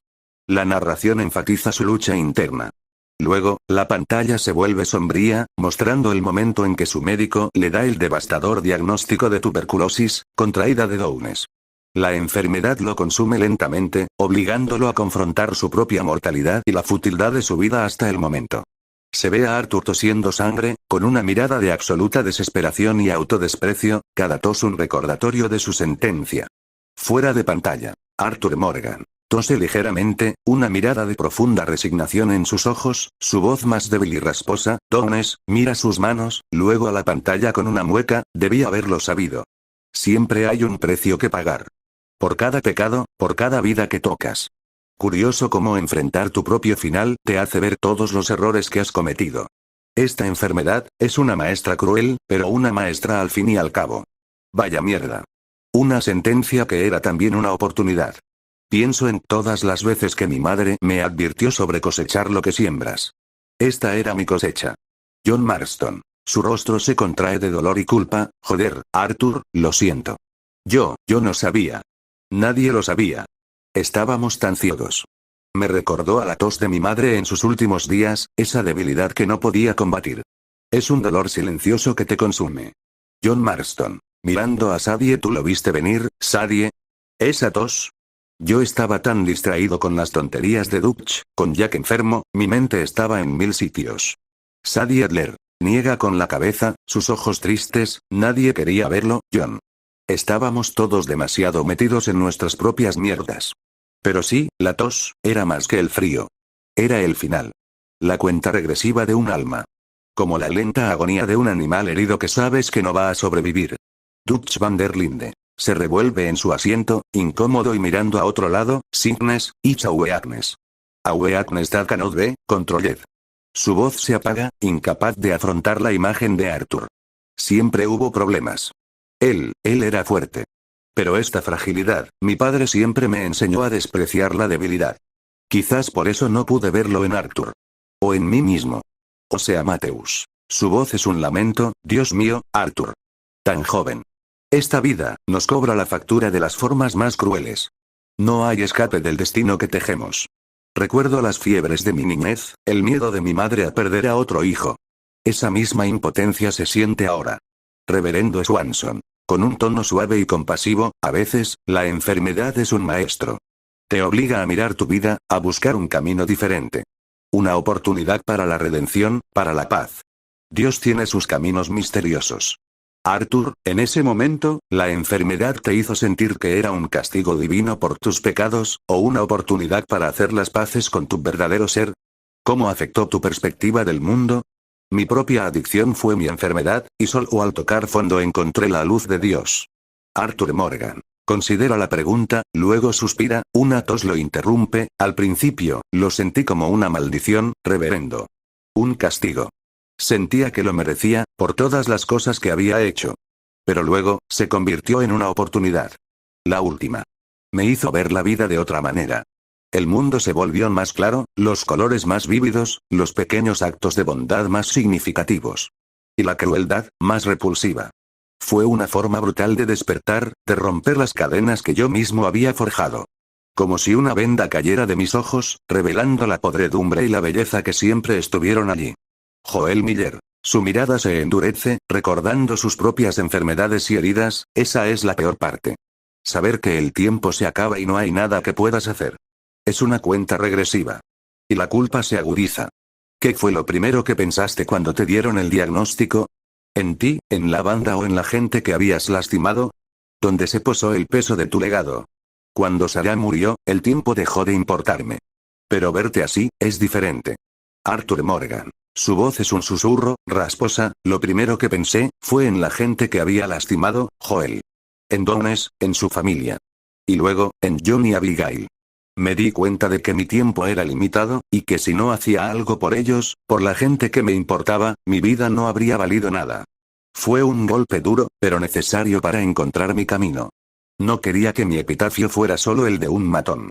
En pantalla. Buenas que intenta hacer ahora, morirá como un hombre malo. Pero a continuación, Arthur tendrá una conversación que cambiará por completo su perspectiva. Arthur visita a la hermana Calderón y le cuenta sobre su enfermedad. Le confiesa que siente que ha llevado una mala vida. La hermana le responde que todos llevamos malas vidas, todos pecamos, pero que el problema de Arthur es que no se conoce a sí mismo. Le explica que cada vez que se encuentran, lo ve ayudando a otros y sonriendo. Arthur recuerda las pérdidas que ha sufrido desde niño y la hermana le dice que la vida está llena de dolor, pero también de amor y belleza. Cuando Arthur pregunta qué debería hacer ahora, ella le responde que esté agradecido porque por primera vez puede ver su vida con claridad. Le sugiere que ayude a alguien ya que eso lo hace feliz. Arthur confiesa con una sinceridad brutal que tiene miedo.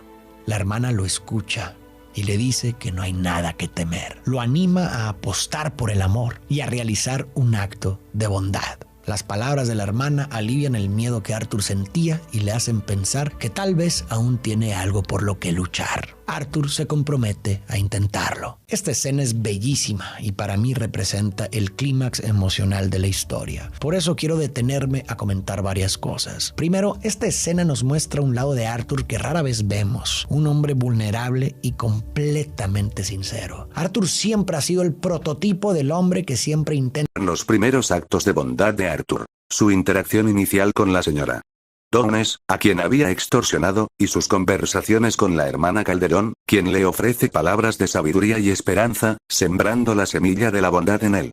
La narración destaca su creciente incomodidad con las acciones de la banda y su búsqueda de un propósito moral, viéndolo ayudar a extraños, visitar enfermos y reflexionar en silencio sobre sus elecciones.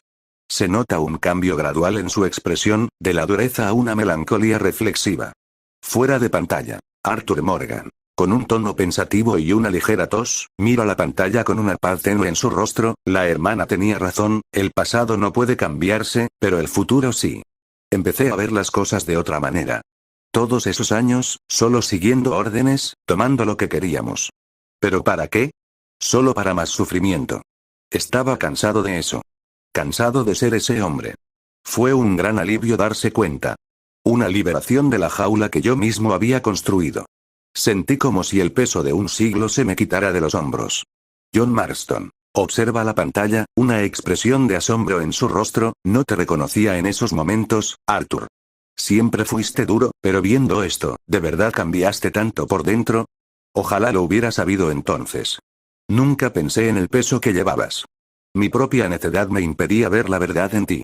Sadie Adler. Mira a Arthur con un respeto recién descubierto. No muchos tendrían el valor de cambiar. De mirarse al espejo y no gustarle lo que ven. Y menos con el tiempo en contra. Requiere una fuerza interior que pocos poseen, la fuerza para transformarse. Es más difícil que cualquier tiroteo, ¿no? Sadie Adler. A John, nos cegó la mierda que estábamos viviendo, John. A todos. No es culpa nuestra por no ver lo que Dutch nos estaba haciendo a todos. La desesperación nos hizo sordos y ciegos. Dutch van der Linde. Baja la mirada, su voz casi inaudible. La hermana, la fe, siempre hay tiempo para, se interrumpe, el remordimiento se filtra en su voz. Él siempre fue el más puro. El que realmente buscaba algo más allá de mí. Recuerdo cuando era niño, mi madre me leía la Biblia, y hablaba de la pureza de corazón. Arthur la tenía. O sea, Mateus. Sonríe débilmente, mirando a Arthur con orgullo. Lo sabía, Arthur. Siempre tuviste un buen corazón bajo esa coraza. Siempre creí en ti.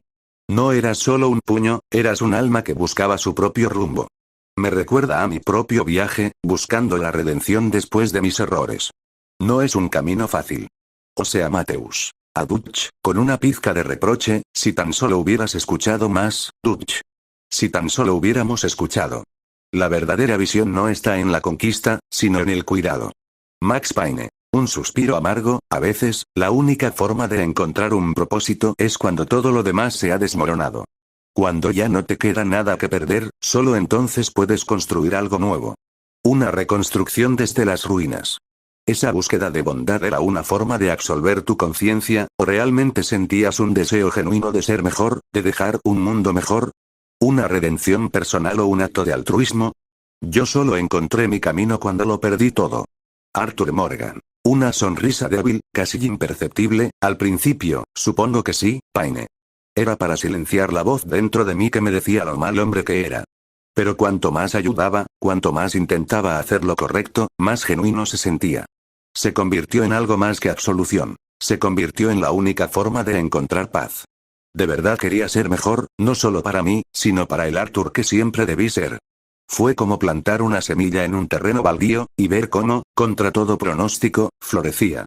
Master Chief. Su voz monótona, pero con implicaciones de deber, la reevaluación de la misión es vital cuando los objetivos iniciales se corrompen. La adaptación es clave para la supervivencia. Fue difícil redefinir su misión personal, considerando su lealtad previa a Dutch y el código de la banda. ¿Cómo superó esa dicotomía, esa lealtad dividida? En el combate, cambiar de objetivo en medio de la batalla puede ser fatal. Arthur Morgan. Un suspiro pesado, extremadamente difícil, Chief. Era como arrancar un árbol con raíces profundas. Mi lealtad a Dutch era casi ciega. Pero cuando sus objetivos se corrompieron hasta el punto de lastimar a los inocentes, y vi que la banda se iba al infierno, supe que mi misión personal tenía que cambiar. La dicotomía se resolvió cuando la moralidad superó a la lealtad. No fue una decisión, fue una necesidad para mi alma. Una búsqueda de un propósito superior al que me había sido impuesto. Era como el sol saliendo, quemando la niebla de mis viejas creencias. Cortana. Su tono ahora más empático, su holograma se inclina ligeramente, la capacidad de alterar un patrón de comportamiento arraigado, especialmente bajo coacción, es notable. Indica una fuerte resiliencia. Arthur, ¿qué factor fue el más determinante en tu cambio? ¿La enfermedad, las conversaciones con la hermana Calderón, o ver la desintegración de la banda? ¿Hubo un punto de inflexión definitivo que te hizo redefinir tu identidad? La neuroplasticidad humana es fascinante en su capacidad de adaptación. Arthur Morgan. Con una mirada solemne, fueron todos ellos, Cortana, entrelazados. La enfermedad me dio el plazo. El tiempo se agotaba. La hermana me mostró que había otro camino, que la bondad aún existía. Y ver a la banda pudrirse, eso me obligó a elegir. Pero si tuviera que elegir un punto de inflexión, fue cuando me di cuenta de que Dutch ya no era el hombre que yo seguía. Ahí supe que si quería un final distinto, tenía que forjarlo yo mismo, para ser mi propio hombre, por fin. Fue como despertar de un largo y horrible sueño, y darme cuenta de proyectar fortaleza, como si nada lo afectara. Es el tipo de hombre que guarda sus emociones para sí mismo porque cree que mostrar debilidad no es una opción. Sin embargo, como jugadores, sabemos que su realidad es mucho más complicada. Conocemos lo que Arthur ha vivido y lo que está enfrentando. Lo entendemos porque hemos leído su diario, hemos visto sus pensamientos más íntimos y sabemos cuánto le pesa todo lo que ha pasado. Por eso esta escena nos impacta tanto. Por primera vez, vemos a Arthur quitarse la máscara. El momento en que admite que tiene miedo es increíblemente poderoso y sentimos el peso de sus palabras, no solo porque entendemos lo difícil que es para él decirlo, sino porque de alguna manera muchos de nosotros nos vemos reflejados en él. Muchos hombres hemos estado en esa posición, fingiendo que estamos bien, proyectando una fachada de fuerza mientras por dentro estamos rotos o consumidos por el miedo. Arthur encarna esa lucha interna que tantos enfrentan, esa idea equivocada de que ser fuerte significa no mostrar debilidad, de que admitir miedo es un fracaso. Pero en esta escena, Arthur nos enseña que no hay vergüenza en vulnerabilizarse, en reconocer que no tenemos todas las respuestas y en dejar que otros nos ayuden a cargar con el peso. Al ver a Arthur, un hombre que ha soportado tanto a lo largo de su vida, finalmente reconocer su miedo, sentimos una catarsis, porque en su vulnerabilidad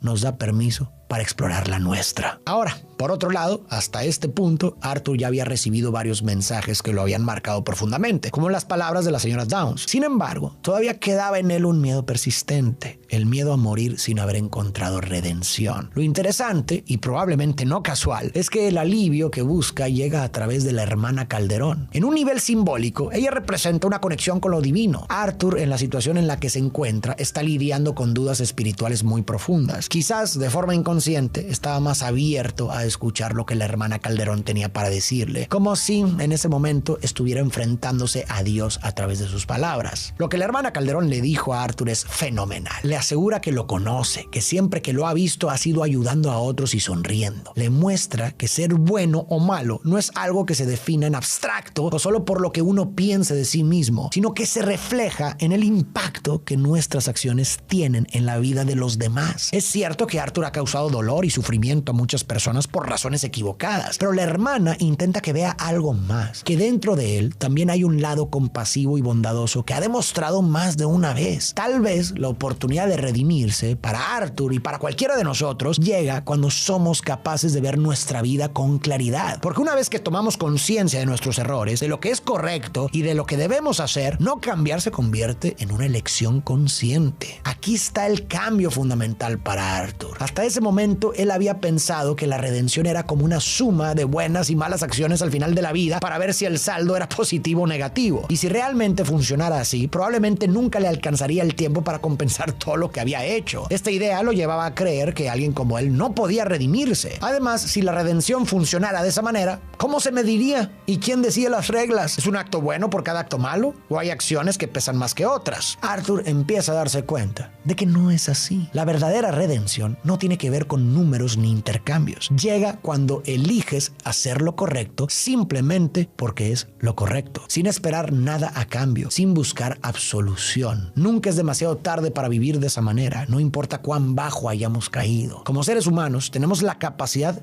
de cambiar. No estamos condenados a seguir un camino fijo marcado por nuestros errores del pasado. Somos posibilidad. Nuestra esencia no está grabada en piedra, es dinámica, siempre en movimiento. Cada momento presente es una nueva oportunidad para decidir quién queremos ser y qué queremos hacer con nuestras vidas. Si hemos cometido errores, si hemos fallado, mientras sigamos vivos, hay espacio para cambiar, para reparar, para crecer. Y eso incluye encontrar redención, no porque alguien nos la otorgue, sino porque decidimos vivir de una manera que refleje lo mejor de nosotros mismos. Esa es la transformación de Arthur. Dejar de preocuparse por compensar su pasado y empezar a enfocarse en lo que puede hacer aquí y ahora. Y es en ese cambio donde encontrará algo que había estado buscando toda su vida: paz. Arthur vuelve a soñar con el ciervo del lago. Otro día, Arthur le comparte a Charles sobre su enfermedad y este le responde que en cierta forma tiene suerte. Cualquier día pueden morir. Podrían morir esa misma noche. De cierta forma, es un regalo saberlo. Aún tienes tiempo para enmendar las cosas. Los demás, Hosea, Lenny, Sean, todos ellos no lo tuvieron. Arthur tiene la oportunidad de hacer algo mejor. Al haber eliminado a Cornwall, un hombre más poderoso que el gobierno, la pandilla ahora no solo tiene a los Pinkerton detrás de ellos, sino también a toda la ley y al ejército. Para ganar tiempo, destruyen el puente y frenan al ejército. Sin embargo, la pandilla ahora sigue objetivos distintos, con una división irreparable entre ellos. John confiesa que ha estado nervioso, pensando mucho en la cárcel y en cómo ya no reconoce a Dodge. Cree que ahora disfruta eliminar a sangre fría, buscar venganza y crear más caos. También siente que este plan para escapar no está bien. Arthur piensa lo mismo. John admite que ama a Dodge y le agradece haberlo salvado años atrás, pero siente que pudo haber hecho más por él cuando lo arrestaron. Arthur le responde que debería escapar con su mujer y su hijo. John pregunta sobre la lealtad y Arthur le dice que sea leal a lo que realmente importa. John le pregunta qué hará él y Arthur, tosiendo, le dice que estará bien y le pide que lo haga por él, porque eso lo hará sentir en paz. Arthur recibe una carta de Mary. Le dice que lo extraña y que siempre lo hará, pero que su mundo parece una trampa de la que no puede salir. Y ella no puede vivir así. Le escribe que dentro de él hay un hombre bueno, pero que está luchando contra un gigante que gana una y otra vez. Finalmente se despide para siempre. Arthur se pregunta a sí mismo qué esperaba. Nunca estuvieron destinados a ser y realmente nunca lo fueron. Y sin embargo, de alguna manera, al final descubrió que tenía un corazón porque estaba roto. Se siente triste y confundido, dividido en dos por diferentes ideas de quién era, y resulta que no era ninguna de ellas. Más tarde, Charles y Arthur han hecho todo lo posible por ayudar a la tribu Wapiti y a su jefe Rains Fall. Este explica que, aunque hicieron tratados de paz, el ejército los rompió. Han sido desplazados y castigados repetidamente. Ahora el ejército busca provocar a los nativos y destruir el acuerdo, permitiendo que el imperio de Cornwall excave petróleo en sus tierras. Dodge nota el carácter impulsivo de Eagle Flies, el hijo de Rains Fall. Eagle lo resume claramente. El coronel es un mentiroso y asesino, y no se detendrán hasta acabar con toda la tribu. Dodge incita a Eagle Flies a atacar la planta petrolera, creyendo que un conflicto entre el ejército y los nativos sería la distracción que necesitan para robar y escapar. Antes del golpe, Arthur vuelve a soñar con el ciervo junto al lago que gira lentamente la cabeza hacia él. El día del ataque llega. La pandilla cabalga con los nativos. Con Eagle Flies en peligro, luchan para ayudarlo, pero el ejército llega con artillería pesada. Arthur y Dodge logran entrar a la fábrica en busca de los bonos, pero el ejército bloquea su escape. Arthur queda atrapado al caer por una tubería rota y es emboscado por soldados. Dodge, aunque podría ayudarlo, decide abandonarlo. Eagle Flies lo salva, aunque resulta herido por el coronel. Arthur actúa de inmediato y acaba con el coronel. Arthur enfrenta a Dodge por haberlo abandonado, pero él lo niega. Arthur y Charles llevan a Eagle Flies de vuelta con su padre. En el camino, Charles señala que Dodge se ha convertido en el tipo de hombre que decía que nunca debían ser. Arthur responde que quizás siempre fue así y recuerda que antes había líneas que no cruzaban. Incluso ayudaban a otros, pero esas líneas desaparecieron hace tiempo. Charles cree que es hora de que tracen sus propias líneas. Cuando devuelven a Eagle Flies con su padre, muere. Arthur regresa al campamento, ahora una sombra de lo que fue. Para entonces, muchos miembros de la pandilla ya han huido. Uncle, Mary Beth, Karen, el reverendo Swanson y el cocinero Pearson. Dodge ya está perdido. No está claro si cambió o simplemente mostró quién es en realidad. Durante años, Hosea, su mejor amigo, fue su guía, pero con su ausencia y la influencia de Micah, Dodge ahora sigue los consejos de alguien que alimenta su ego y fomenta el caos. Micah lo está empujando a ser el hombre que era antes, uno que elimina inocentes, prioriza la venganza y deja atrás a los débiles. Con su enfermedad avanzando y el mundo cerrándose sobre ellos, Arthur quiere proteger a quienes más le importan. Acepta ayudar a Dodge en un último golpe, pero insiste en que al terminar dejen ir a las mujeres y a los niños. Aunque molesto, Dodge acepta. La pandilla aborda el tren para su último golpe. Durante el asalto, John es herido. Dodge y Micah prometen regresar por él, mientras el resto vuela el vagón y logra el botín que siempre soñaron. Cuando Arthur pregunta por John, Micah responde que la patrulla lo eliminó y tuvieron que huir. Tilly con Jack encuentra a la pandilla y les informa que los Pinkerton capturaron a Abigail. Micah interviene diciendo que es solo una chica, y Dodge, estando de acuerdo con Micah, se disculpa con Arthur antes antes de ordenar seguir adelante. Por otro lado, Arthur promete a Jack que rescatará a su mamá. Arthur y Sadie llegan a Van Horn y luchan para liberar a Abigail, pero Sadie es capturada. Arthur logra avanzar y enfrentarse a Milton, quien revela que Micah ha estado brindando información desde que lo capturaron y le ofrecieron un trato. Milton también admite que Molly nunca habló, aunque intentaron presionarla. De repente, Abigail aparece y elimina a Milton. Sadie, Abigail y Arthur huyen a caballo enfrentándose a los Pinkerton. Exhausto, Arthur les pide detenerse. Le dice a Abigail que creen que John está muerto y que él la amaba a ella y a Jack. Les pide que busquen al niño mientras él regresa al campamento para intentar liberar a Dutch de la influencia de Micah. En el campamento, Arthur acusa a Micah de ser el soplón, pero él lo niega. La tensión crece cuando ambos se apuntan mutuamente.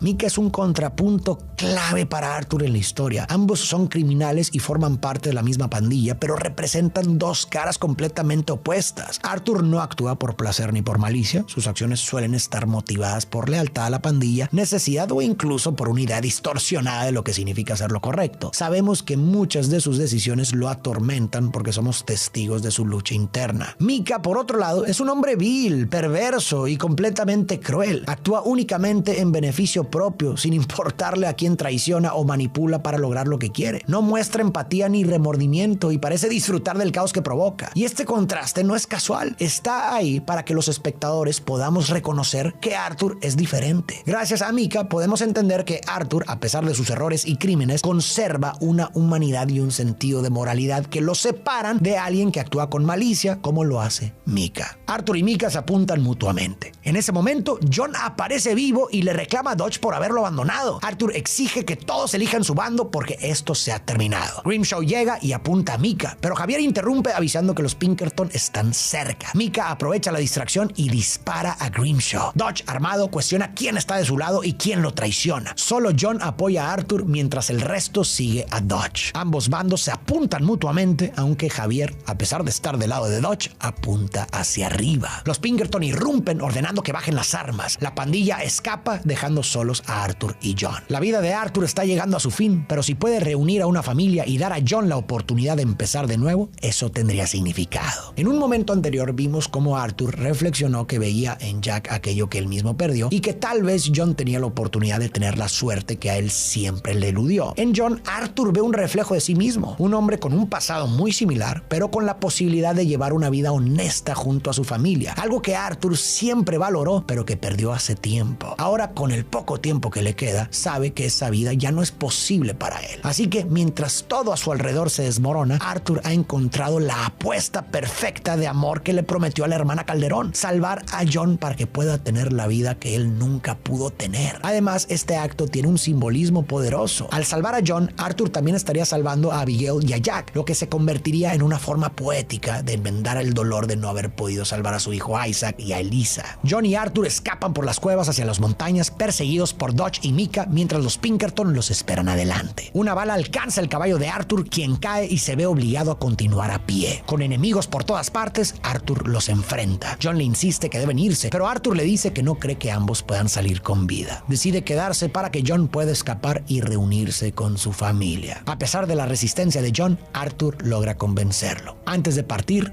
John le dice: "Eres mi hermano", a lo que Arthur responde: "Lo sé". Con esas últimas palabras, John huye mientras Arthur toma su revólver y dispara a los Pinkerton, pero es emboscado por Micah. Ambos pelean hasta quedar exhaustos en el suelo. Arthur se arrastra hacia su arma, mientras Micah asegura que no lo logrará y que ya ha perdido. Arthur responde que, a pesar de sus propios esfuerzos por lo contrario, resulta que ha ganado. Justo cuando Arthur alcanza el revólver, Dutch lo detiene, poniéndose sobre el arma y diciéndole que todo ha terminado. La lealtad de Arthur está tan profundamente arraigada que, por más despreciable que Dutch se haya vuelto, simplemente... Striker. Tras su reveladora conversación con la hermana Calderón, Arthur ya no es el mismo. El tiempo se agota, y con cada tos, la urgencia de su redención se intensifica. Este es el acto final de su viaje, donde la lealtad se enfrenta a la traición, el egoísmo a un sacrificio supremo. La pantalla mostrará a un Arthur Morgan consumiéndose, pero brillando con una luz inesperada, decidido a finalizar su camino como un hombre digno. La pantalla se enfoca en Arthur, cuya enfermedad es ahora evidente y brutal. Se le ve toser sangre, tambalearse, pero sus ojos arden con una nueva determinación. Se muestran sus actos de bondad, ayudando a la señora Dones, defendiendo a los oprimidos, pequeños gestos que contrastan con su pasado. Las tensiones en el campamento alcanzan su punto máximo. Dutch, manipulado por Mika, se vuelve paranoico y cruel, traicionando a sus últimos leales. La confrontación final es inevitable. John intenta escapar con su familia, Dutch se niega a ayudar, y Arthur toma su decisión. Se ve el dolor en el rostro de John, la furia de Sadie, y la fría malevolencia de Mika. El campamento se desintegra en un caos de disparos y traiciones. Fuera de pantalla. Arthur Morgan. Su voz es débil y rasposa, la tos lo interrumpe con frecuencia, pero sus palabras tienen un peso abrumador. Se lleva la mano al pecho, manchada de sangre, la hermana tenía razón. No se trata de un plan, se trata de hacer lo correcto.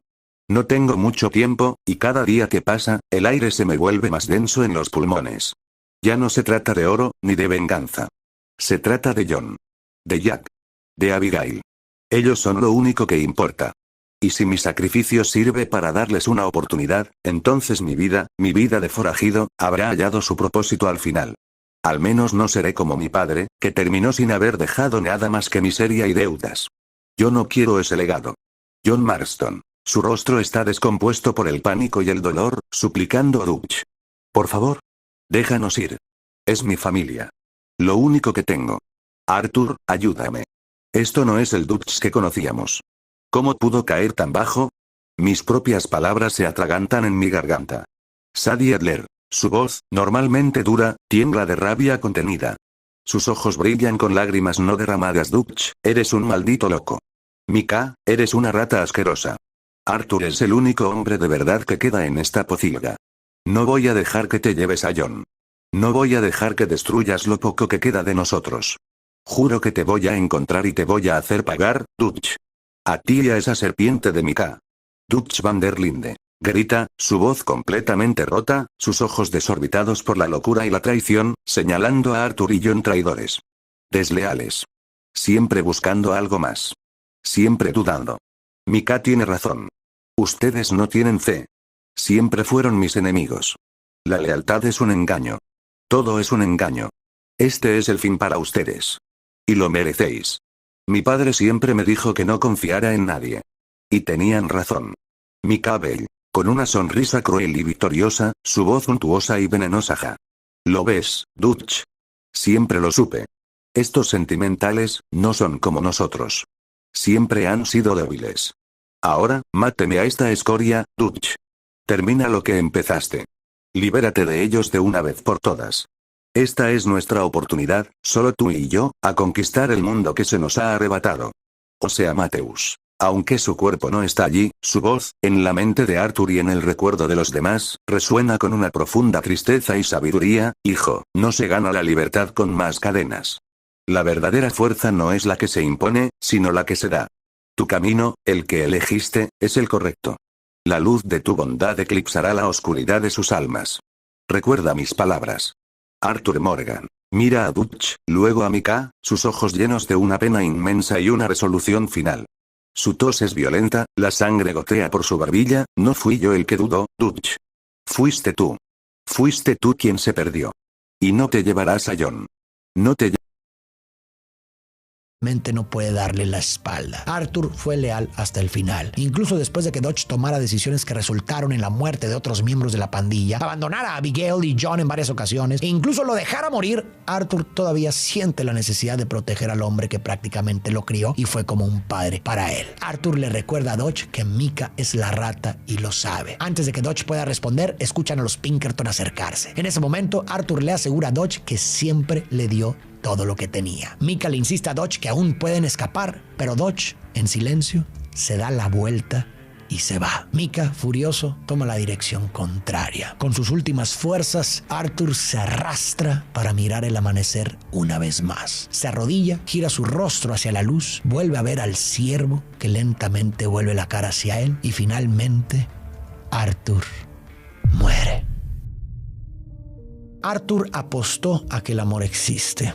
y ganó. Ese hombre bueno que llevaba dentro, que tantas veces era derrotado por el gigante de sus circunstancias y errores, finalmente salió victorioso. En sus últimos momentos, Arthur se convirtió en la persona que Mary y la hermana Calderón siempre supieron que podía ser en el fondo. Ganó la redención que nunca creyó posible y pudo morir en sus propios términos. Arthur pasó de ser alguien que cobraba deudas sin piedad a convertirse en un deudor, alguien que debía mucho a la vida y a los demás, pero al final encontró la forma de saldar esa deuda. No lo hizo mediante una suma de buenas acciones para equilibrar su pasado, sino a través de un acto de amor puro. Y no fue cualquier acto de amor, fue el mayor de todos: dar tu vida por los demás. Hay algo profundamente bello y simbólico en la última imagen que Arthur ve antes de morir: el ciervo en el amanecer. Esa figura que aparecía recurrentemente en sus sueños parece cerrar el círculo de su historia. En la mitología de algunas tribus nativas americanas, los ciervos eran considerados animales sagrados porque, según creían, se dejaban cazar voluntariamente para alimentar a las personas y garantizar su bienestar. Eso es exactamente lo que hizo Arthur al final. Como el ciervo, se sacrificó por el bienestar de los demás, y en ese último amanecer encontró la paz que nunca logró en vida. No solo salvó a John y su familia, sino que también se salvó a sí mismo. Si llegaste hasta aquí, quiero agradecerte de todo corazón por quedarte, ya que fueron muchas semanas y horas que le dedicamos a este video. También quiero agradecer especialmente a dos personas que me guiaron a través de la increíble historia de este juego, y ellos son Polo González y Randy Melo Cruz. Muchas gracias nuevamente de todo corazón. Y esperemos que este sea el inicio de una nueva línea en la que relate y reflexione sobre más videojuegos. Si tienen algunas sugerencias, déjenla en los comentarios y tú y yo nos vemos en el próximo video. Pantalla. La devastadora escena final de Arthur Morgan. Se le ve agotado, solo y enfermo, apoyado contra una roca, su respiración superficial. La música melancólica del juego llena la sala, el silbido suave del viento simboliza su partida. La imagen se desvanece lentamente a negro. Justo antes del fundido, se escucha la voz de Arthur, débil pero clara. Fuera de pantalla. Arthur solo observó y miró su muerte. No sabía cómo tomarlo, pero parecía que por fin sería libre de todo, aunque se arrepentía de muchas cosas. Kratos, viejo, permanece de pie al fondo de la sala, su expresión inmutable, pero sus ojos escudriñan a cada uno de los personajes. No habla, solo escucha sus lamentos y susurros de dolor. En su mente, una tormenta de recuerdos y reflexiones se agita. El fantasma de su propia historia, marcada por la ira y la pérdida, resuena con lo que ve. El Kratos joven solo lo miraba con intriga, quería saber el por qué ese yo de él había cambiado tanto. Kratos viejo. Un hombre entregó su vida por otros. Un acto de redención, una elección que yo nunca creí posible en mi juventud. La culpa que lo carcomía, la enfermedad que lo forzó a ver. Una vida de sangre, pero al final, un sacrificio para romper el ciclo. ¿Fue suficiente para lavar la sangre de sus manos? ¿Para acallar las voces que lo atormentaban? Yo conozco bien ese tormento. La ira consume, el odio ciega, pero el sacrificio desinteresado, eso es algo diferente. Quizás una verdadera forma de paz. No la paz del guerrero, sino la paz del hombre que se libera de su propio infierno. Él fue un espartano en su propia forma, un guerrero del arrepentimiento. Una lección, aunque tardía, es una lección que resuena.